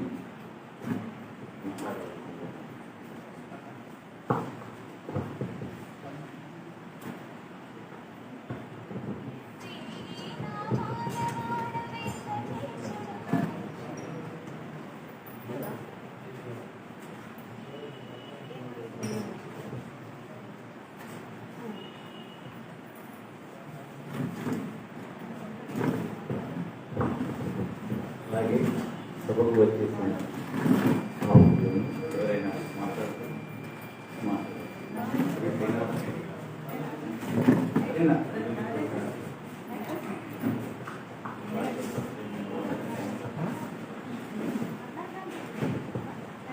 నా పేరు నోముల శ్రీనివాస్ రెడ్డి. నేను ఇటీవలనే రిటైర్ అయిన ఉపాధ్యాయుడు. ఈ పుస్తకావిష్కరణ సభకు అధ్యక్షత వహిస్తున్న రాజేంద్రరావు గారు మరియు వేదికపై ఉన్న అత్యంత లబ్ధ ప్రతిష్ఠులైన అప్పశయ నవీన్ గారు, ఆయనంటే నాకు డైహార్ట్ ఫ్యాన్ అన్నమాట. అలాగే వేదికపై ఉన్న కవి పండితులు, రచయితలు, వీళ్ళందరికీ కూడా నమస్కారాలు తెలియజేస్తూ నాకు ఇచ్చిన అవకాశాన్ని ఎక్కువసేపు వినియోగించగానే 2-3 విషయాలు పంచుకొని ముగిస్తాను. నిజంగా ఏ కుటుంబంలోనైనా ఒక దివంగతుని జ్ఞాపకాన్ని సజీవంగా నింపడం అనేటువంటిది ఒక తరంలో ఉంటుంది, 2వ తరంలో ఉంటుంది, 3వ తరం, 4వ తరం, 5వ తరం, 6వ తరంలోకి వెళ్తే అది కొంచెం అనుమానం. కానీ రాజగోపాలరావు సార్ జ్ఞాపకాన్ని సజీవంగా నిలపడం కోసం ఒక పుష్కర కాలం ఆలస్యమైన దాన్ని అక్షర రూపంలోకి తీసుకొచ్చి ఒక గ్రంథాన్ని, ఒక పుస్తకాన్ని ప్రచురించినందుకు ముందుగా ఆ కుటుంబ సభ్యులందరికీ కూడా ధన్యవాదాలు తెలుపుకోవాల్సిన అవసరం ఉంది. బహుశా మన వాళ్ళ వరకు తెలుసుకోలేమో సారు గురించి, కానీ ఆ తర్వాత వాళ్ళకి ఇక ఏకైక యాక్సెస్ ఏదైతే ఉంటుందంటే అదొక పుస్తకం ద్వారా మాత్రమే ఉంటుంది, లేదా చెప్తే ఉంటుంది, అది మాత్రమే ఉండదు ఇక వేరే విధంగా ఉండదు. నేను గోపాలరావు సార్ గ్రామానికి, పక్క గ్రామానికి చెందిన వ్యక్తిని. నేను వారి కుమారుడైన గిరిధర్ గారికి మిత్రుడిని. మా నాన్నగారు ఒక ఉపాధ్యాయుడు, కానీ చిన్న ఉపాధ్యాయుడు. సార్ ఏమో చాలా పెద్ద ఉపాధ్యాయుడు, హెడ్ మాస్టర్ ఒక హై స్కూల్ ఆయన. వాళ్ళిద్దరికీ స్నేహం ఉన్నది. సార్ దగ్గర ఉన్న గొప్పతనం ఏంటంటే మా నాన్న చిన్న సార్ అని కానీ, సార్ అని పెద్ద సార్ అని కానీ ఎన్నడూ ఎప్పుడు ఎలాంటి భేషజాలను చూపించలేదు. చాలా కలివిడిగా ఉండేది వాళ్ళిద్దరి స్నేహం. అట్లా మాకు కూడా స్నేహం అలవాటు అయింది. రాజగోపాల్ సార్ని మేము గుర్తించి, నాకు పరిచయం సార్ జీవితకాలంలోనే. నేను టీచర్గా అపాయింట్ అయిన తర్వాత నాకు బెస్ట్ విషెస్, ఆశీర్వాదాలు ఇచ్చింది సార్. మా గిరిధర్ కూడా వచ్చింది, డైరెక్ట్గా మీరు నెక్స్ట్ జనరేషన్ అనేది కూడా ఒక ప్రోత్సాహంగా చెప్తూ ఉండేవారు.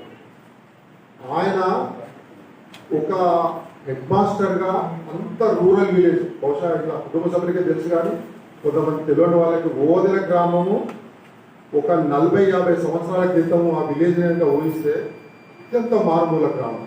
అసలు ఎడ్యుకేషన్ పరంగా చాలా తక్కువ అవకాశాలు ఉన్న గ్రామం. అలాంటి గ్రామంలో ఆయన ఇచ్చిన విద్యాదానంతో ఎదిగిన వ్యక్తులు బోలెడంత మంది ఉన్నారు. ఇక్కడ మా ముందే ఒక సజీవ ఉదాహరణ ఉన్నాడు, మా మిత్రుడు లింగయ్య గారు. ఆయన డిస్ట్రిక్ట్ రిటైర్డ్ అయ్యాడు, అదే స్కూల్ హెడ్ మాస్టర్ కూడా చేశారు. ఆయనను గుర్తుంచుకోవడానికి ప్రత్యక్ష అనుభవం అక్కర్లేదు. ఆయన స్కూల్ నడిపిన రోజులు, ఆయన విద్యాదానం చేసిన అభివృద్ధి అదంతా మీరు ఎప్పుడు గుర్తు చేసుకుంటూ ఉంటారు. ఆయన ఇచ్చిన ఇన్స్పిరేషన్లో మీరు కూడా మా స్కూళ్ళలో ఆ విధంగా పనిచేయడానికి ప్రయత్నం చేస్తున్నారు. సో అట్లా ఆయన ఒక హెడ్ మాస్టర్గా తెలుసు, కానీ నాకు కానీ నా ఎంతలో లేదు. అంటే వాళ్ళ కుటుంబ సభ్యులకి కొంత తెలుసుకుంటే తెలిసి కావచ్చు. కానీ ఇక్కడ చదివిన తర్వాత అర్థమైంది ఏంటంటే ఆయన కూడా ఆయన లోపల ఇన్నర్ మనిషి, లోపల మనిషి అంటారు, ఇన్సైడర్ అని పివి నరసింహరావు ఎట్లయితే రాసుకున్నాడో అట్లా ఇన్సైడర్ వ్యక్తి ఇట్లా కూడా ఉన్నాడు ఆ సార్ లోపల అనేటువంటిది నాకు కొంచెం ఆశ్చర్యంగా అనిపించి ఆసక్తి కొద్ది వచ్చింది. నేను యాక్చువల్గా మాట్లాడడానికి రాలేదు. నాకు రెండు ఆసక్తి ఏముండేనంటే అసలు రాజగోపాల్ సార్ ఏం రాసింటాడు అది కూడా తెలుసుకోవాలనే కోరిక ఉంటుంది. రెండవది నాకు చాలా ఇష్టమైన రచయిత ద గ్రేట్ అపశయ నవీన్ గారిని కూడా చూసే అవకాశం ఉంటుంది, వారి మాట ఏమైనా వినే అవకాశం ఉంటుందనే ఒక కోరిక. ఈ రెండు నాకు నిజంగా నెరవేర్చినందుకు నా మిత్రుడికి ధన్యవాదాలు చెప్పుకోవాల్సి ఉంటుంది. ఎందుకంటే ఇంతలో చెప్పినట్టు అపశయ నవీన్ గారి గురించి మాటలు నేను మాట్లాడలేను, కానీ నేను కాలేజ్ రోజుల్లో నేను జమ్మికొండ ఆదర్శ కాలేజ్ స్టూడెంట్. 1980s ఆదర్శ కాలేజ్ అంటే ఏందో చాలా మందికి తెలిసి ఉంటుంది. అది ఒక ఎక్స్ట్రీమ్ భావజాలానికి ఒక కేంద్రంగా ఉండేది. మా గురువు గారు తిరుపతి గారు ప్రోత్సాహంతో మేము కూడా కాలేజ్ మ్యాగజైన్కు కొంచెం చిన్న చిన్నగా రచన చేస్తూ ఉండేవాళ్ళం. అక్కడ ఉన్న భావజాలం ఎటువంటిదంటే చాలా చురుకైన భావజాలం. ఇక అది అక్కడి నుంచి వెళ్ళిన వాళ్ళకు బోర్డర్ చోట్ల స్థూపాలు కట్టిన సందర్భంలో వాళ్ళు ఎక్కడికెక్కడ వెళ్ళిపోయి ఏమేమి సమాజం కోసం చేసిందని. నాకు ఈరోజు చదివిన కవితలో ఒకటి బాగా నచ్చింది, ప్రశ్నిస్తా అనేది. ఆ హెడ్డింగే నిజంగా అది ప్రశ్నిస్తే ఇప్పుడు ఏమవుతుందో ఎట్లుంటుందో మనకు అందరికీ కొంచెం అనుభవంలో ఉన్నది, పేపర్లలో కూడా చూస్తున్నాం. అది కొంచెం కష్టమైన విషయంగానే ఉంటుంది. అయినా ప్రశ్నించే వాళ్ళు ఉన్నారు, ధైర్యంగా ఎదిరించే వాళ్ళు ఉన్నారు, వాళ్ళకి మనం యాక్సెప్ట్ పెట్టుకోవాల్సింది. కానీ ప్రశ్నిస్తా అనే దాంట్లో ఒక మాట, ప్రజాకోర్టు అనే మాట కొన్ని ఏళ్ల క్రితం అది ఎక్కడ ఏ విధంగా పనిచేసిందని కనుక మనం గుర్తు చేసుకుంటే అప్పుడే సార్ మనసులో ఇవన్నీ ఉన్నాయా అనేటువంటిది ఒక ఆశ్చర్యకరంగా అనిపిస్తుంది. బహుశా ఇవి నాకు అందులో ఉందో లేదో తెలియదు. ఇక్కడ పుస్తకం ఓపెన్ చేసి చదవలేదు, కానీ నాకు తెలియదు, మన అందరూ ఇస్తారు కావచ్చు అనుకుంటున్నా. ఇవి రాసిన కాలమాన పరిస్థితిగా గమనిస్తే బహుశా ఇది ఒక అర్ధ శతాబ్దం క్రితము సార్ రాసుకునే ఏమో అనుకుంటున్నాను. అవి ఎక్కడ రాసుకున్నారు, మరి వీళ్ళు ఎక్కడి నుంచి సేకరించారు, అది ఏ విధంగా వచ్చేసిందో వాళ్ళ ద్వారానే తెలుస్తుంది మనకి. బహుశా డైరీలో రాసుకోవచ్చు, చిన్న కాగితాల్లో రాసుకోవచ్చు, లేదా ఎక్కడైనా ఒక బుక్ నోట్ బుక్ రాసుకుంటారేమో తెలియదు.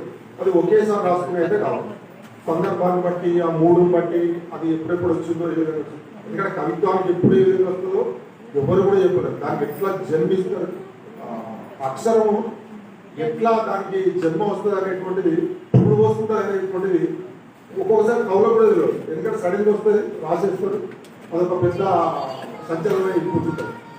అట్లా బహుశా సార్ రాసుకునే కూడా వివిధ సందర్భాల్లో తన అనుభవాల నేపథ్యంలో నుంచి ఆ మూడు సంకులంగా ఎక్కడెక్కడ ఏదో రాసుకుని ఉంటారు.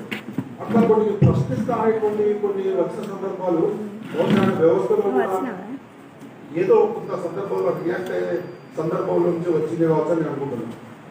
ఏది ఏమైనప్పటికీ కూడా సార్ జ్ఞాపకాన్ని నిజంగా ఇదే లేకపోతే, పుస్తకం లేకపోతే ఈ రోజున మేము రాజగోపాల్ సార్ని స్మరించుకునే అవకాశం అలాంటి వాళ్ళకి ఉండేది కాదు.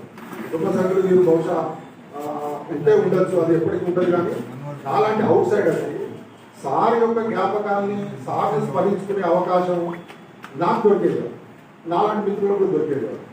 కాబట్టి అలాంటి జ్ఞాపకాలని సజీవంగా ఉంచడం కోసం కుటుంబ సభ్యులు చేసిన ప్రయత్నాన్ని మరొకసారి అభినందిస్తూ నాకు అవకాశం ఇచ్చినందుకు ధన్యవాదాలు తెలుపుకుంటున్నా.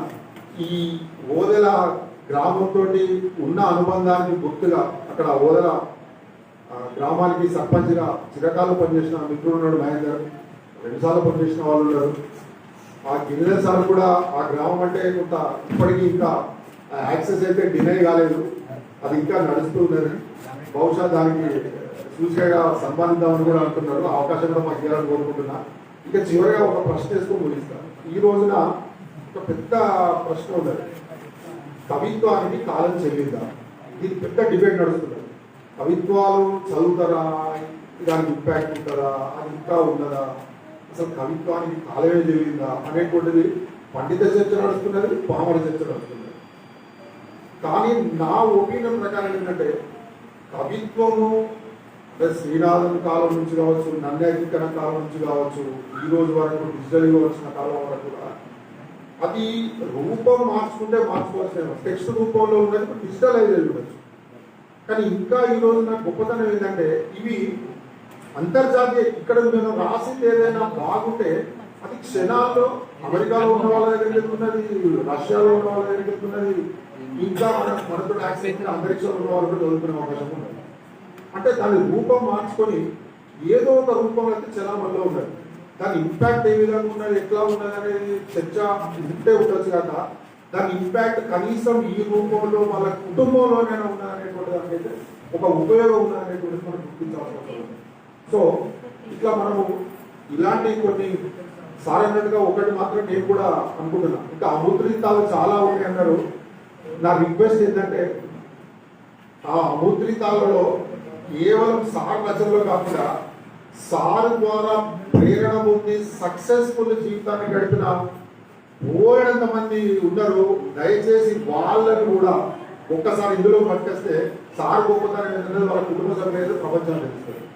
అలాంటి ప్రయత్నం భవిష్యత్తులో చేస్తే డెఫినెట్ గా సార్ ద్వారా లబ్ధి పొందిన ఆయన బోధన ద్వారా, ఆయన స్కూల్లో ఇచ్చిన సర్వీసెస్ ద్వారా ఎంతో మంది ఉన్నత స్థితిలో ఉన్న వాళ్ళు ఉన్నారు. వాళ్ళ అనుభవాలను కూడా క్రోడీకరించి అందులో వాళ్ళకు కూడా స్థానం ఇస్తే మేము నిజంగా సంతోషించి వాళ్ళకి ధన్యవాదాలు అర్పిస్తాం. సో ఈ అవకాశం ఇచ్చినందుకు మీకు అందరికీ కూడా ధన్యవాదాలు. Thank you.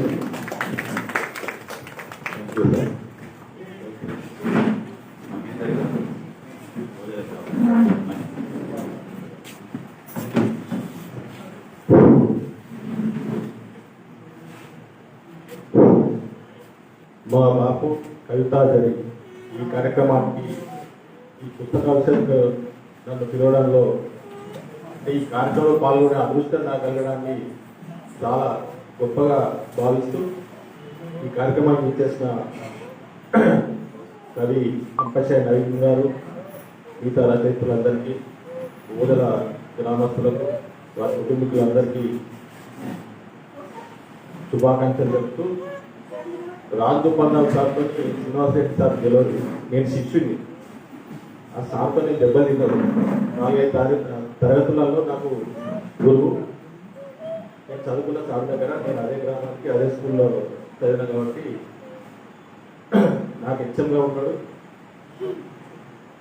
అంటే ఈ గిరిసామిలో చెప్పినారు ఈ కార్యక్రమం ఉంది నాన్నగారిది అంటే, నేను తప్పకుండా వస్తాను. వచ్చిన మా గ్రామంలో రాజగోపాల్ సారు ఆయన ఇంగ్లీషు జోయల్గా ఉండేది, అంటే మాస్గా ఉండేది. ఆయన బ్రాహ్మణ కులం అని చూడకుండా అందరితో కలిపేగా ఉండి, అసలు ఆయన ఇంగ్లీష్ మాట్లాడితే ఇంగ్లీష్ రాస్తే కూడా పిచ్చి అనుకునేది, కానీ అందరికీ అర్థమయ్యే రీతిలో ఆయన ఇంగ్లీష్ భాష ఉండేది. గ్రామంలో చాలా మందిని విద్యార్థులను చేసిన గొప్ప వ్యక్తి రాజగోపాలరావు సార్ గారు.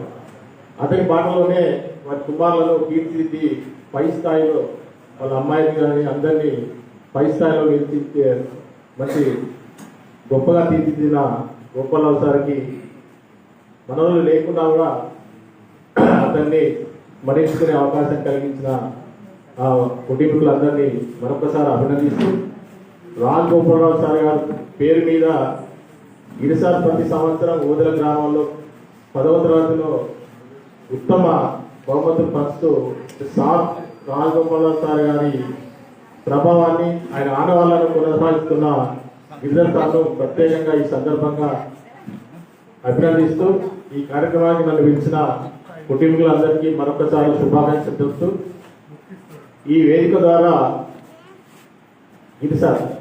ఈ వేదిక ద్వారా అంటే రాజగోపాలరావు సార్ కుటుంబీకుల తరఫున గిరిసార్ వాళ్ళ ఓదల కనెక్షన్ పోకుండా చాలా కష్టపడుతూ ఆయన ఆడవాళ్ళని కొనసాగిస్తున్నందుకు నేను గిరిసాలని ఈ సందర్భంగా సన్మానించాలని తలుచుకున్నా. దాన్ని మీరు కాదనకుండా స్వీకరించాలని కోరుతూ వేదిక మీదకి రావాల్సిందే కోరుతున్నాను. గిరిసార్.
ఈరోజు ఈ కార్యక్రమానికి ఆవిర్భావాలు గారి కవితా సంపదని ఆవిష్కరించడానికి వచ్చినటువంటి మరి ప్రముఖ కవి పంపశ్రీ నవీన్ గారు మరియు ఈ వేదికను అలంకరించినటువంటి ప్రముఖ కవులు మరియు వారి యొక్క కుటుంబ సభ్యులు మరియు మిత్రులు అందరికీ కూడా నా యొక్క నమస్కారాలు సార్. ముఖ్యంగా సారు ఈ కవిత సంపటి మా బాబు కవితా చేరి అనేటువంటి మెసేజ్ పెట్టాడు మా గిరన్న. ఎందుకంటే నేను కూడా చెప్పుకోవాలి, గిరిధరరావు గారు నేను ఇద్దరం కూడా క్లాస్మేట్స్, ఇద్దరం కూడా స్కూల్లో కలిసి పనిచేసాం. అది మా ఇద్దరి మధ్యలో ఉన్నటువంటి ఫ్రెండ్షిప్. ఇంకోటి ఏంటంటే రాజగోపాలరావు సార్ గారికి నేను శిష్యుని. నన్ను ఫస్ట్ అపాయింట్మెంట్ తన దగ్గర రావడానికి కూడా కృషి చేసి సేమ్ స్కూల్లో వేయించిన ఘనత సార్ది. సార్ దగ్గర నేను విద్య నేర్చుకున్నాను. రెండవది సార్ దగ్గర పనిచేశాను. ఎందుకంటే సార్ దగ్గర ఒక 2-3 సంవత్సరాలు పనిచేయడంలో నాకు అవకాశం కలిగింది. సార్ హోదాలో అవకాశం ఇచ్చినందుకు. తర్వాత అదే స్కూల్లో నేను పనిచేసి అదే నాకు ఎంబీఏ కూడా చేసి రిటైర్ అయ్యాను. ఇది ఎందుకు చెప్తున్నానంటే మన మిత్రులు చెప్పారు ఇప్పుడే, అది చిన్న మారుమూల, పెద్ద ఊరైనా కానీ మారుమూల గ్రామం. మా దగ్గర అసలు హై స్కూల్ మొత్తం వెళ్తే 121 మంది ఉండేది కావచ్చు. అప్పుడు ఆ పీరియడ్లో సారు వాళ్ళ పిల్లలను కూడా చదివించుకుంటూ మిగతా విలేజ్లో ఉన్న పిల్లలు మా పిల్లలు అనే విధంగా చాలా కృషి చేసి విద్యారంగానికి బాగా తోడ్పడితేనే మేము ఈరోజు ఉద్యోగాలు చేసుకున్నాం. గవర్నమెంట్ మా తర్వాత కూడా తరాలు కూడా వాళ్ళు ఉద్యోగాలు చేసి చాలా ఉన్నతమైన పోస్టుల్లో స్థిరపడినారు. ముఖ్యంగా ఎందుకంటే నేను వచ్చిన తర్వాత ఒకసారి అనేది ఊరికే, సార్ మీకు ఇన్ని రోజుల నుంచి ఇక్కడనే ఉన్నారు కదా, ఏం ప్రాబ్లం అనిపిస్తలేదా సార్, స్ట్రెంత్ లేదా అంటే ఒకటి బాగా నచ్చేది అడ్మినిస్ట్రేషన్లో. మేము కొత్తగా చదువులు వచ్చినాం కాబట్టి సర్వీస్లోకి ఏమనేది అంటే, సార్ మరి ఇట్లా చేస్తారు వాళ్ళు చేస్తారంటే నన్ను మూర్తి యాక్చువల్ నాకు లింగమూర్తి కానీ మూర్తి కాదు, మూర్తి నువ్వు వాళ్ళందరితో కొట్లాడితే నువ్వు ముందుకు వెళ్ళలేవు. నీకు మంచి అనిపించింది నువ్వు చేసుకుంటావు, నీతో కొంతమంది వస్తారు. వాళ్ళు నీతో వచ్చినప్పుడు ఆటోమేటిక్గా మిగతా ఒకరిద్దరు ఉంటే వాళ్ళు కూడా వస్తారు. కానీ ప్రతిదానికి మనం గొడవ పడితే వీళ్ళని చేస్తలేరు వాళ్ళని చేస్తలేరు అనేటువంటి దాన్ని చేస్తే మనం ఇబ్బంది పడతాం, మనం అనుకుంటే చేరుకోలేము అని చెప్పి చిన్న చిన్న విషయాలు కూడా డిస్కషన్ చేస్తే కరెక్ట్ చేసేవాళ్ళం. మంచి ఆదర్శంగా మాకు తెలియజేసి ఎట్లా చేయాలి, ఎట్లా ఉండాలి, ఎట్లా ఉండకూడదు అనేది చెప్పేవారు. కానీ మా గిరన్న ఎప్పుడైతే మెసేజ్ పెట్టిండో సార్లో కవిత్వాలు రాస్తాడు అనేటువంటిది ఇది వండర్. ఈరోజు ఏంటంటే మన సారు సమీక్షలో చెప్పిండు, చక్కటి విషయాలు చెప్పిండు, ప్రశ్నించే గుణం ఏర్పాలనేటువంటిది ఎట్లా అనేటువంటిది చాలా చక్కగా అనిపించింది. కానీ సార్ మాత్రం ఒక తపన ఉండేది లోపల, ఎట్లన్నా పిల్లలకు ఏ విధంగానైనా చేయాలనేటువంటిది. ఎందుకంటే మా ఊర్లో స్టేషన్ లేదు మేము చదువుకునే టైంలో. పక్క ఊరికి టీచర్స్ వచ్చేవాళ్ళు. వచ్చిన ప్రతి టీచర్ కూడా అవకాశం ఇచ్చి వాళ్ళకు రూమ్స్ కానీ అవి కానీ ఏర్పాటు చేసి వాళ్ళు వస్తే సండేలో ఏదో వెళ్ళేవాళ్ళు. కాబట్టి అక్కడ ఉన్నారు కాబట్టి అక్కడ ఉన్న పిల్లలందరికీ కూడా అందరూ కూడా మంచి జాబ్లో సెటిల్ అయ్యారు అప్పటి బ్యాచెస్లో. జనరల్గా అంత సార్కి ఏంటంటే టోటల్గా డెడికేషన్ ఉండేది. నేను బాగా సార్లు అబ్జర్వ్ చేసింది ఏంటంటే ఎక్సలెంట్ ఇంగ్లీష్ ఉండేటువంటిది. ఇప్పుడు సార్ డ్రాఫ్టింగ్ చేసిందంటే అసలు ఎవరు దాన్ని చాలా ఎక్స్పెక్ట్ చేయం, అంత బాగా డ్రాఫ్టింగ్ ఒకసారి రాష్ట్రంలో రాయాడు, అంత బాగా సబ్జెక్ట్ ఉండేటువంటిది. తెలుగులో కూడా ఇప్పుడు నేను అనుకుంటే ఇప్పుడు విన్న దాన్ని బట్టి వారు తెలుగులో కూడా చిన్న కవితా సమ్మేళనాలు అన్నది కానీ ఉపాధ్యాయులతోటి ఎప్పటికీ డిస్కషన్ చేసేది. మేము చేసి ఎట్లా ఉండాలి ఎట్లా చేయాలనేటువంటిది అప్పుడంతా వచ్చినటువంటి టీచర్లంతా యంగ్గా వచ్చేది. బీఓఎల్ తోటి వస్తే వాళ్ళు అక్కడికి వచ్చి శర్మ సార్ కానీ మిగతా వాళ్ళు రాజే సార్ కానీ వీళ్ళు అందించినప్పుడు ఐఏ క్వాలిఫికేషన్ టీచర్స్ అయ్యాను అంటే చాలా ప్రోత్సాహం వాళ్ళ ఎండ ఉండేది. ఉపాధ్యాయులతోటి ఎప్పటికీ డిస్కషన్ చేసుకుంటూ పిల్లల్లో కూడా అవేర్నెస్ కలిగేయడానికి చాలా ట్రై చేసేవాడు. అది నేను సార్ ద్వారా ప్రేరణ ఉంది. సార్ దగ్గర తెలుసుకున్నటువంటి విషయాలు చాలా కూడా నాకు అడ్మినిస్ట్రేషన్లో చాలా ఉపయోగపడ్డాయి. కాబట్టి సార్ తోటి అప్పుడు అనిపించలేదు, ఇప్పుడు ఇవన్నీ మన సారు సముద్రంలో చెప్తుంటే సమీక్షలు చెప్తుంటే నిజంగా నాకు అసలు చాలా కళ్ళ నీళ్ళు వస్తున్నాయి. అంటే ఇంత సారు లోపల ఉన్నది కానీ అదంతా కూడా అప్పుడు చెప్తే మేము అనుకునేపోయేది, ఏదో మామూలుగా చెప్తుండే కదా అనుకునేది. కానీ తన సంఘర్షణ అనేది కవితా రూపంలో తెలియజేస్తున్నటువంటిది ఇప్పుడు తెలుస్తున్నది. తర్వాత ముఖ్యంగా వాళ్ళ కుటుంబ సభ్యులందరికీ కూడా ఈ యొక్క మా పెద్దవాళ్ళందరూ చెప్పినట్టుగా ఒకవేళ వట్టిగా 2-3 తరాలు మామూలుగా మా తాత ఇట్లా చేస్తున్నాడు అనుకుంటారు. కాబట్టి కవితలు ఏవైతే ఎప్పుడు చెప్పి రాసి ఒక్క రూపంలో వచ్చిందంటే కొన్ని చాలా తరాలు గుర్తుండిపోతుంది. ఇది మిగతా వాళ్ళకు కూడా ఆదర్శయుక్తంగా ఉంటుంది. తర్వాత వారిని ఈరోజు స్మరించుకోవడానికి వారిని ఈరోజు మాట్లాడడానికి అవకాశం ఇచ్చినటువంటి మా యొక్క మిత్రుడు గిరిధరరావు గారికి మరియు మా కుటుంబ సభ్యులందరికీ నాకు ఈ అవకాశం ఇచ్చినందుకు ప్రత్యేకంగా ధన్యవాదాలు తెలుసుకుంటూ ముగిస్తున్నాను. Thank you. ప్రభాకర్ గారు సంక్షిప్తంగా ఈ యొక్క సందేశాన్ని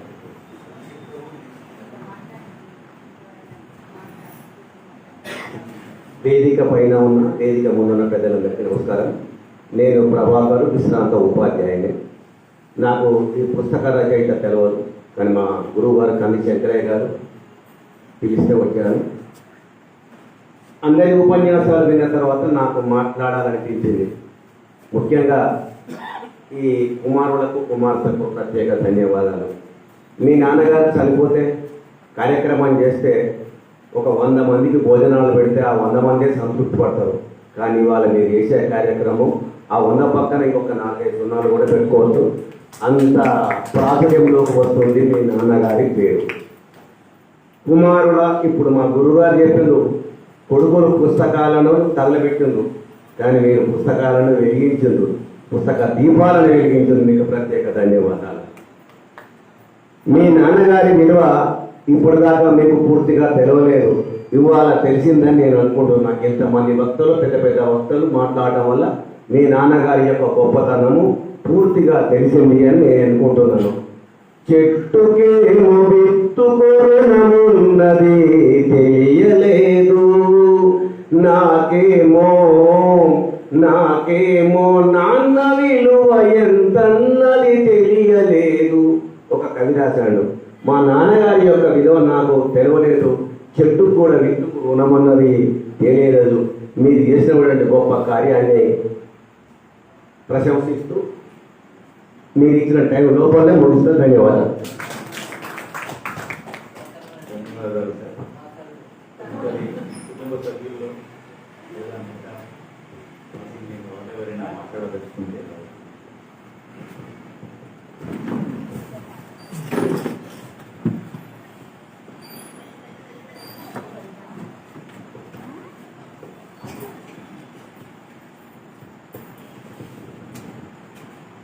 వేదిక పైన ఉన్నటువంటి పెద్దలు, తర్వాత ఈ సమావేశానికి వచ్చినటువంటి కుటుంబ మిత్రులు, మా గ్రామ సర్పంచ్ గారు, మా మిత్రులు లింగమూర్తి గారు, తర్వాత హరిప్రకాశ్ శ్రీనివాస్ రెడ్డి గారు, మా దేవుడు మీ అంతా ఒకటే బ్యాచ్. చక్కటి సమయం, ఇంకా శ్రవణ మాసం, సంధ్యా సమయం.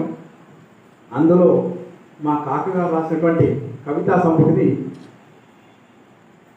కవులు వాళ్ళు చదువుతుంటే నాకు చాలా ఆనందంగా ఉంది. ఆయన మేమంటే ఫస్ట్ మా గ్రామానికి ఫస్ట్ గ్రాడ్యుయేట్ అనుకుంటా. దాదాపుగా 22 సంవత్సరాలకు వేసరాక్షలు పెట్టేశారు. మా ఊరికి ఏ ఉత్తరం వచ్చినా, ఏ ఇంగ్లీష్ లెటర్ వచ్చినా చదవాలంటే రాజగోపాలరావు గారు. దానికి మరి ఆన్సర్ రాయాలనుకుంటే కూడా ఆయనే. ఇంకొక ముఖ్యం ఏంటంటే, సరే అనుకుంటాను కవిత నేను చదవలేదు, కొన్ని రాశాను కూర్చోను.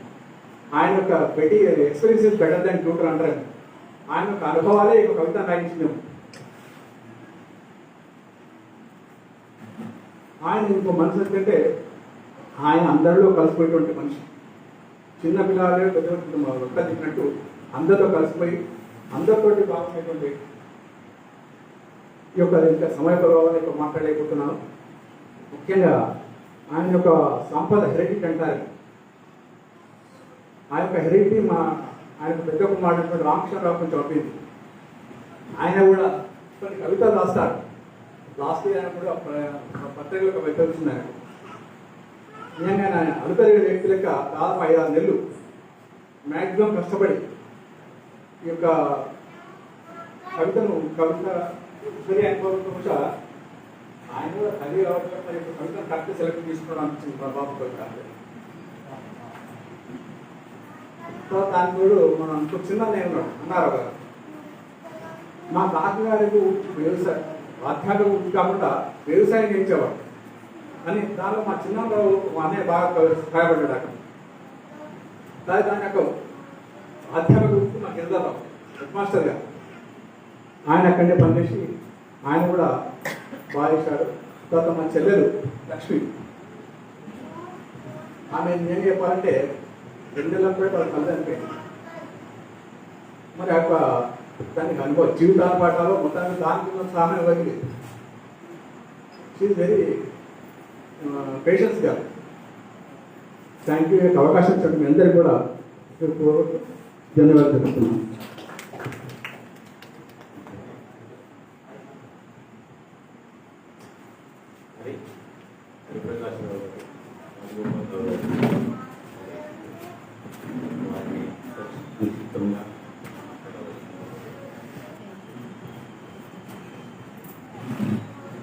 సభాయ నమః. మా పేరుత భక్త అయిన గౌరవ డిప్యూటీ మంత్రి రాజగోపాలరావు గారు ఇక్కడే మన ఓర్గల్ పట్టణంలోనే బిఏ చదివాడు. మరి ఇక్కడే మన బీడీ కాలేజీ దగ్గరనే ఇక్కడ బీడీ కాలేజీ చేశాడు. అతను 3 అన్నదమ్ములలో అతను చిన్నవాడు. అంటే అప్పుడట్లే ఎంత కష్టపడితే ఆ బిఏ డిగ్రీ చదివి మా భోజన కుటుంబాలకు మొత్తానికి అందరినీ తీర్చిదిద్ది ప్రతి ఒక్కరిని గ్రాడ్యుయేట్గా చేసిండు. వారికి నా యొక్క ధన్యవాదాలు ముగిస్తున్నాను.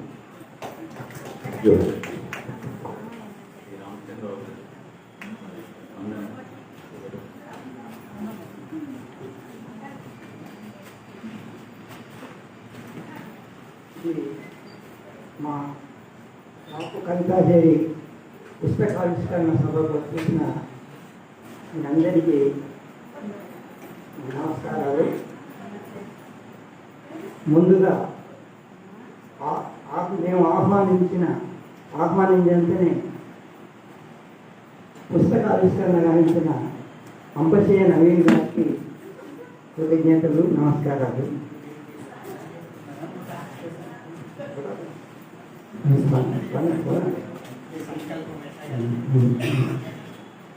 అయితే ముందు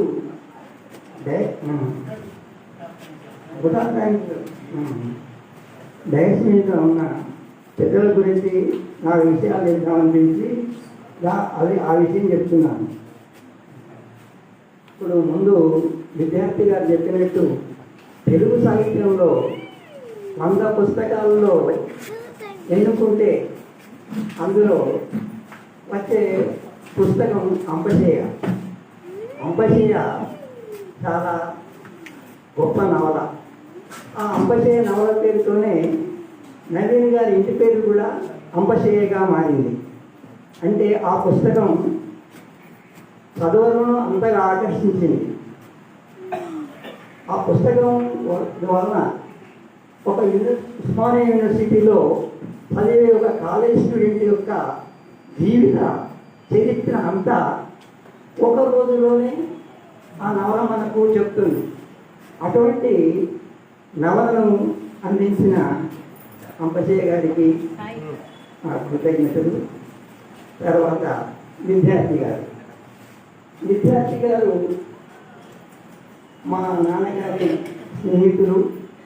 మేము ఈ కవితా పుస్తకం వేద్దామనుకున్న తర్వాత ఈ కవితా పుస్తకం మరి ముందు మాట రాష్ట్రానికి మేము విద్యార్థి గారిని అడిగినంతనే వారు ముందు కొంత నిరాకరించారు. అబ్బాయి నేనెందుకండి అని అన్నారు.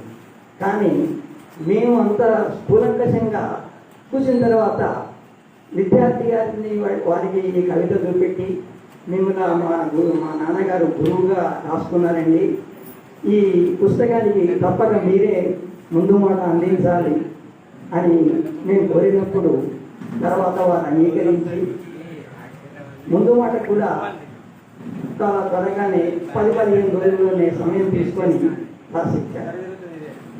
తర్వాత కంది శంకరయ్య గారు మా బాల్య మిత్రులు వారే చెప్పారు, ఈ పుస్తకం ఇంత తొందరగా అచ్చు కావడానికి మీ చేతుల్లో రావడానికి ముఖ్యమైన వ్యక్తి నేను కంది శంకరయ్య గారని చెప్పుకుంటున్నాను.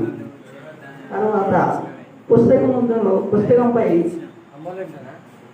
మంచి సమీక్ష చేసిన జిల్లా మహేందర్ గారు కూడా నాకు ఈ మధ్య పరిచయమైన కవులు. అది కూడా మిత్రమండలి ద్వారానే వారు పరిచయం అయ్యారు.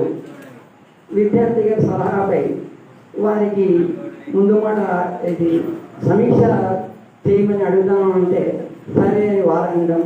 వారు కూడా 2-3 రోజుల్లోనే సమయం తీసుకొని పుస్తకం తీసుకొని చాలా చదివి సమీక్ష కూడా చక్కగా చేశారు. వారికి కూడా నా కృతజ్ఞతలు. ఇక మా నాన్నగారి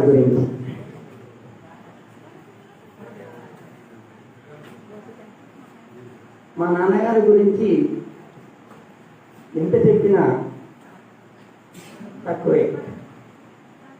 ఎందుకంటే మా చెల్లె 2 నెలల అమ్మాయి.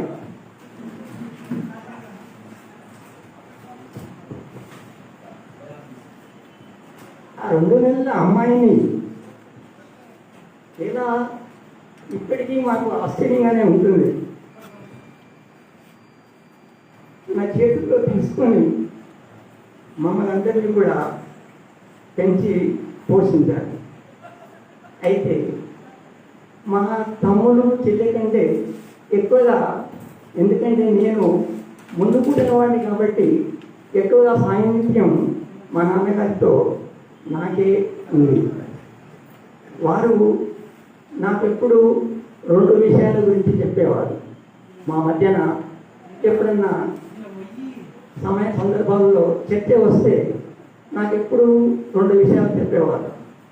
ఒకటి, విలియం షేక్స్పియర్ రాసిన హ్యామ్లెట్లో పొలోనియస్ తన కొడుకు ఎలా అయితే చెప్తాడో, నైదర్ ఏ బారోయర్ నార్ ఏ లెండర్ బి అని పొలోనియస్ తన కొడుకు సలహా ఇస్తాడు. ఆ సలహాను నేను ఇప్పటి వరకు కూడా పాటిస్తున్నాను. ఈయన 70 ఏళ్ళ జీవితంలో అంటే మామూలుగా మనిషి అప్పు చేయకుండా, అప్పు ఇవ్వకుండా ఎవరు వ్యవహారాలు చేయలేరు. కానీ అనవసరమైన అప్పుల విషయంగా ఆ విషయం ఆలోచించాలి. నేను ఆ యొక్క పొలోనియస్ తన కొడుకు చెప్పిన ఆ సలహాని నేను చాలా గుర్తుంచుకొని ఎప్పుడు పాటించేవాడిని. ఇంకొక రెండవ ముఖ్యమైన విషయం,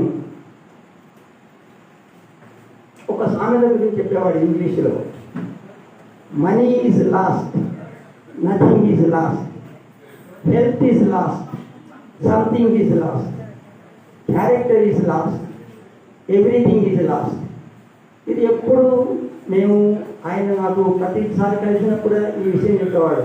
దీన్ని ఎప్పుడు గుర్తుంచుకో, మనం ఎప్పుడు మన డబ్బులు పోతే బాధపడకు, మళ్ళీ రేపు సంపాదించుకోవచ్చు. తర్వాత నీ ఆరోగ్యం పాడైంది అనుకో, lost your health, something is lost.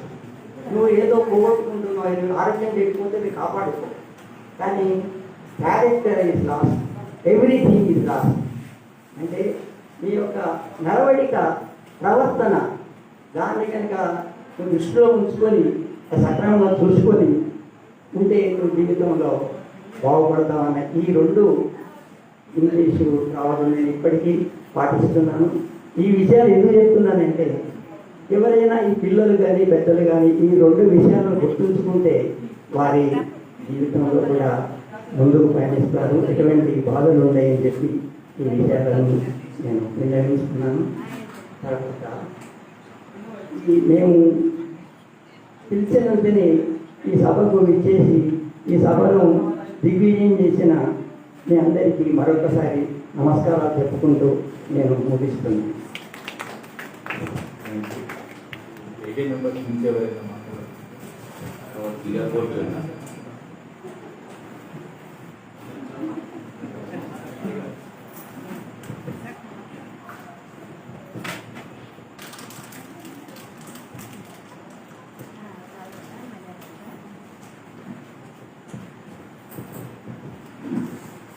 సభ అధ్యక్షులందరికీ ఆకాశయ్య, నవీన్ గారు, తండ్రి శంకరయ్య గారు, విద్యార్థి గారు, అందరు సభ వచ్చేసిన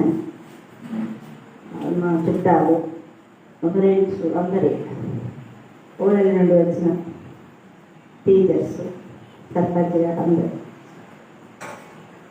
మా చిన్నప్పుడు మా బాపు అప్పుడప్పుడు చదువుతూ వినిపించేవారు, కానీ మాకు అంత జ్ఞానం లేదు అప్పుడు. అంటే వాటిని కవితల గురించి వీటి గురించి అంతా లేదు.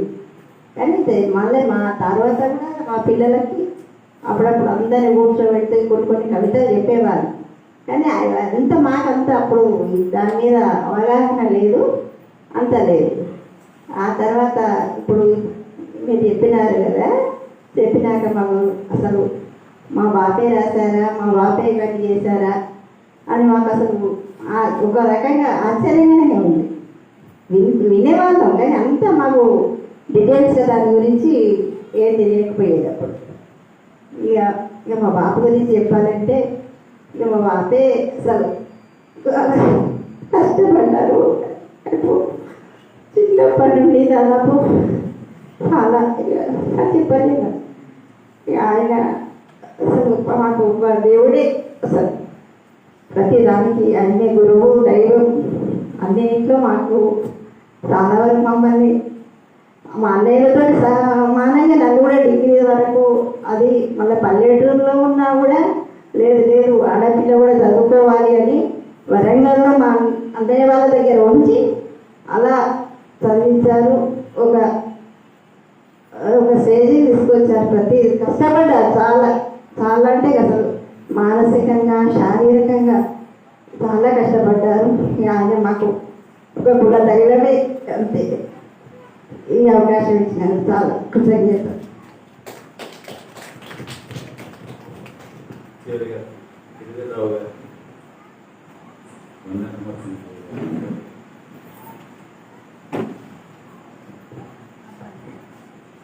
అందరికీ నమస్కారం సార్.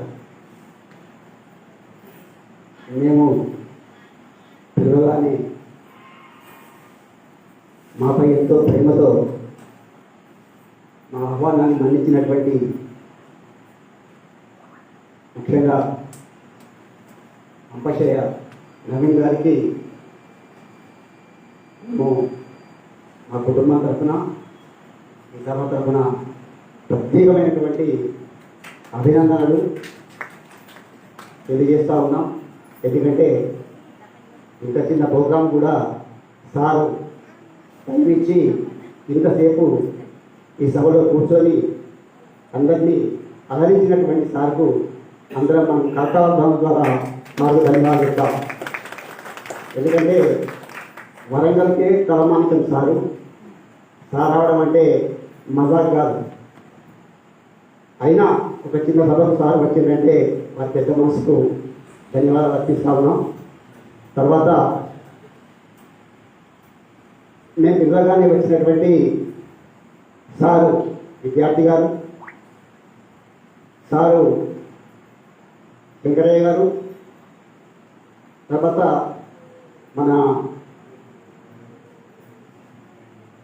మహేందర్ సార్ గారు ఇచ్చేసిండ్రు.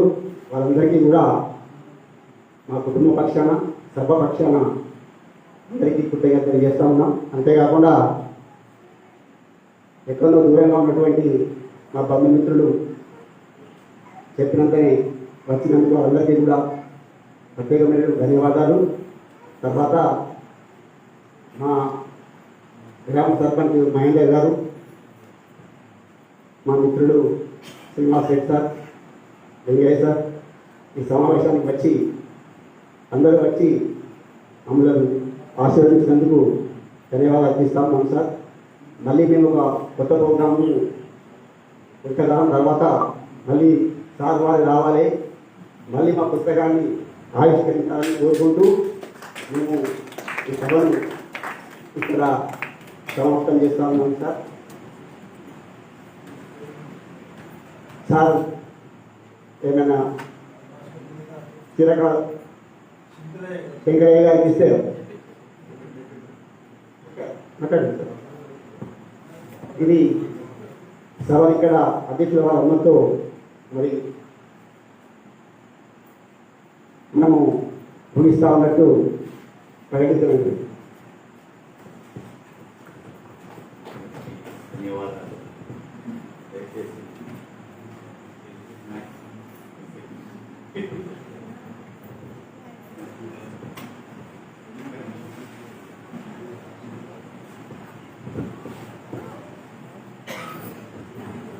ఇప్పుడు మా కుటుంబ పక్షాన చిన్న గిఫ్ట్ను దయతో అంగీకరించవలసిందిగా సభపైన ఉన్నటువంటి పెద్దలను కోరుతా ఉన్నాం.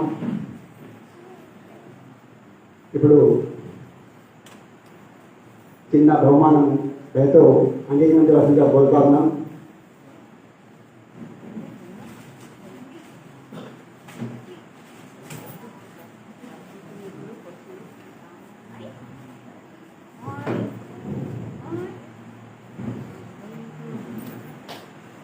నవీన్ సార్కు, డాక్టర్ నవీన్ గారు,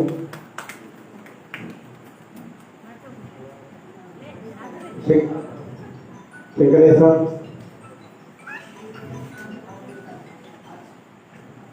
విద్యార్థి సార్,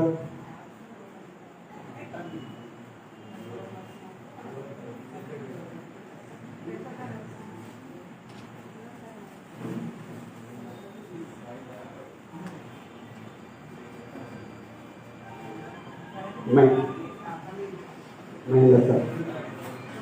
తర్వాత మా బావగారికి మా అన్నయ్య గారు కూడా ఒక గిఫ్ట్ ఇవ్వాల్సిందిగా కోరుతా ఉన్నాం. మాట్లాడతా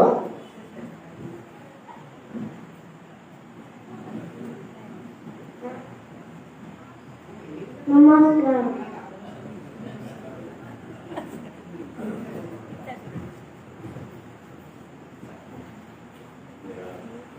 సభను దిగ్విజయంగా జరుపుకోవడానికి సహకరించిన ఆహ్వానాన్ని మన్నించి వెంటనే ఒప్పుకున్న నవీన్ గారి విద్యార్థి గారు విజయ్ గారు పిల్లల్ని త్వరలో మళ్ళీ కలుసుకోవాలి.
సెల్ పెట్టి సెల్ పెట్టి బాబు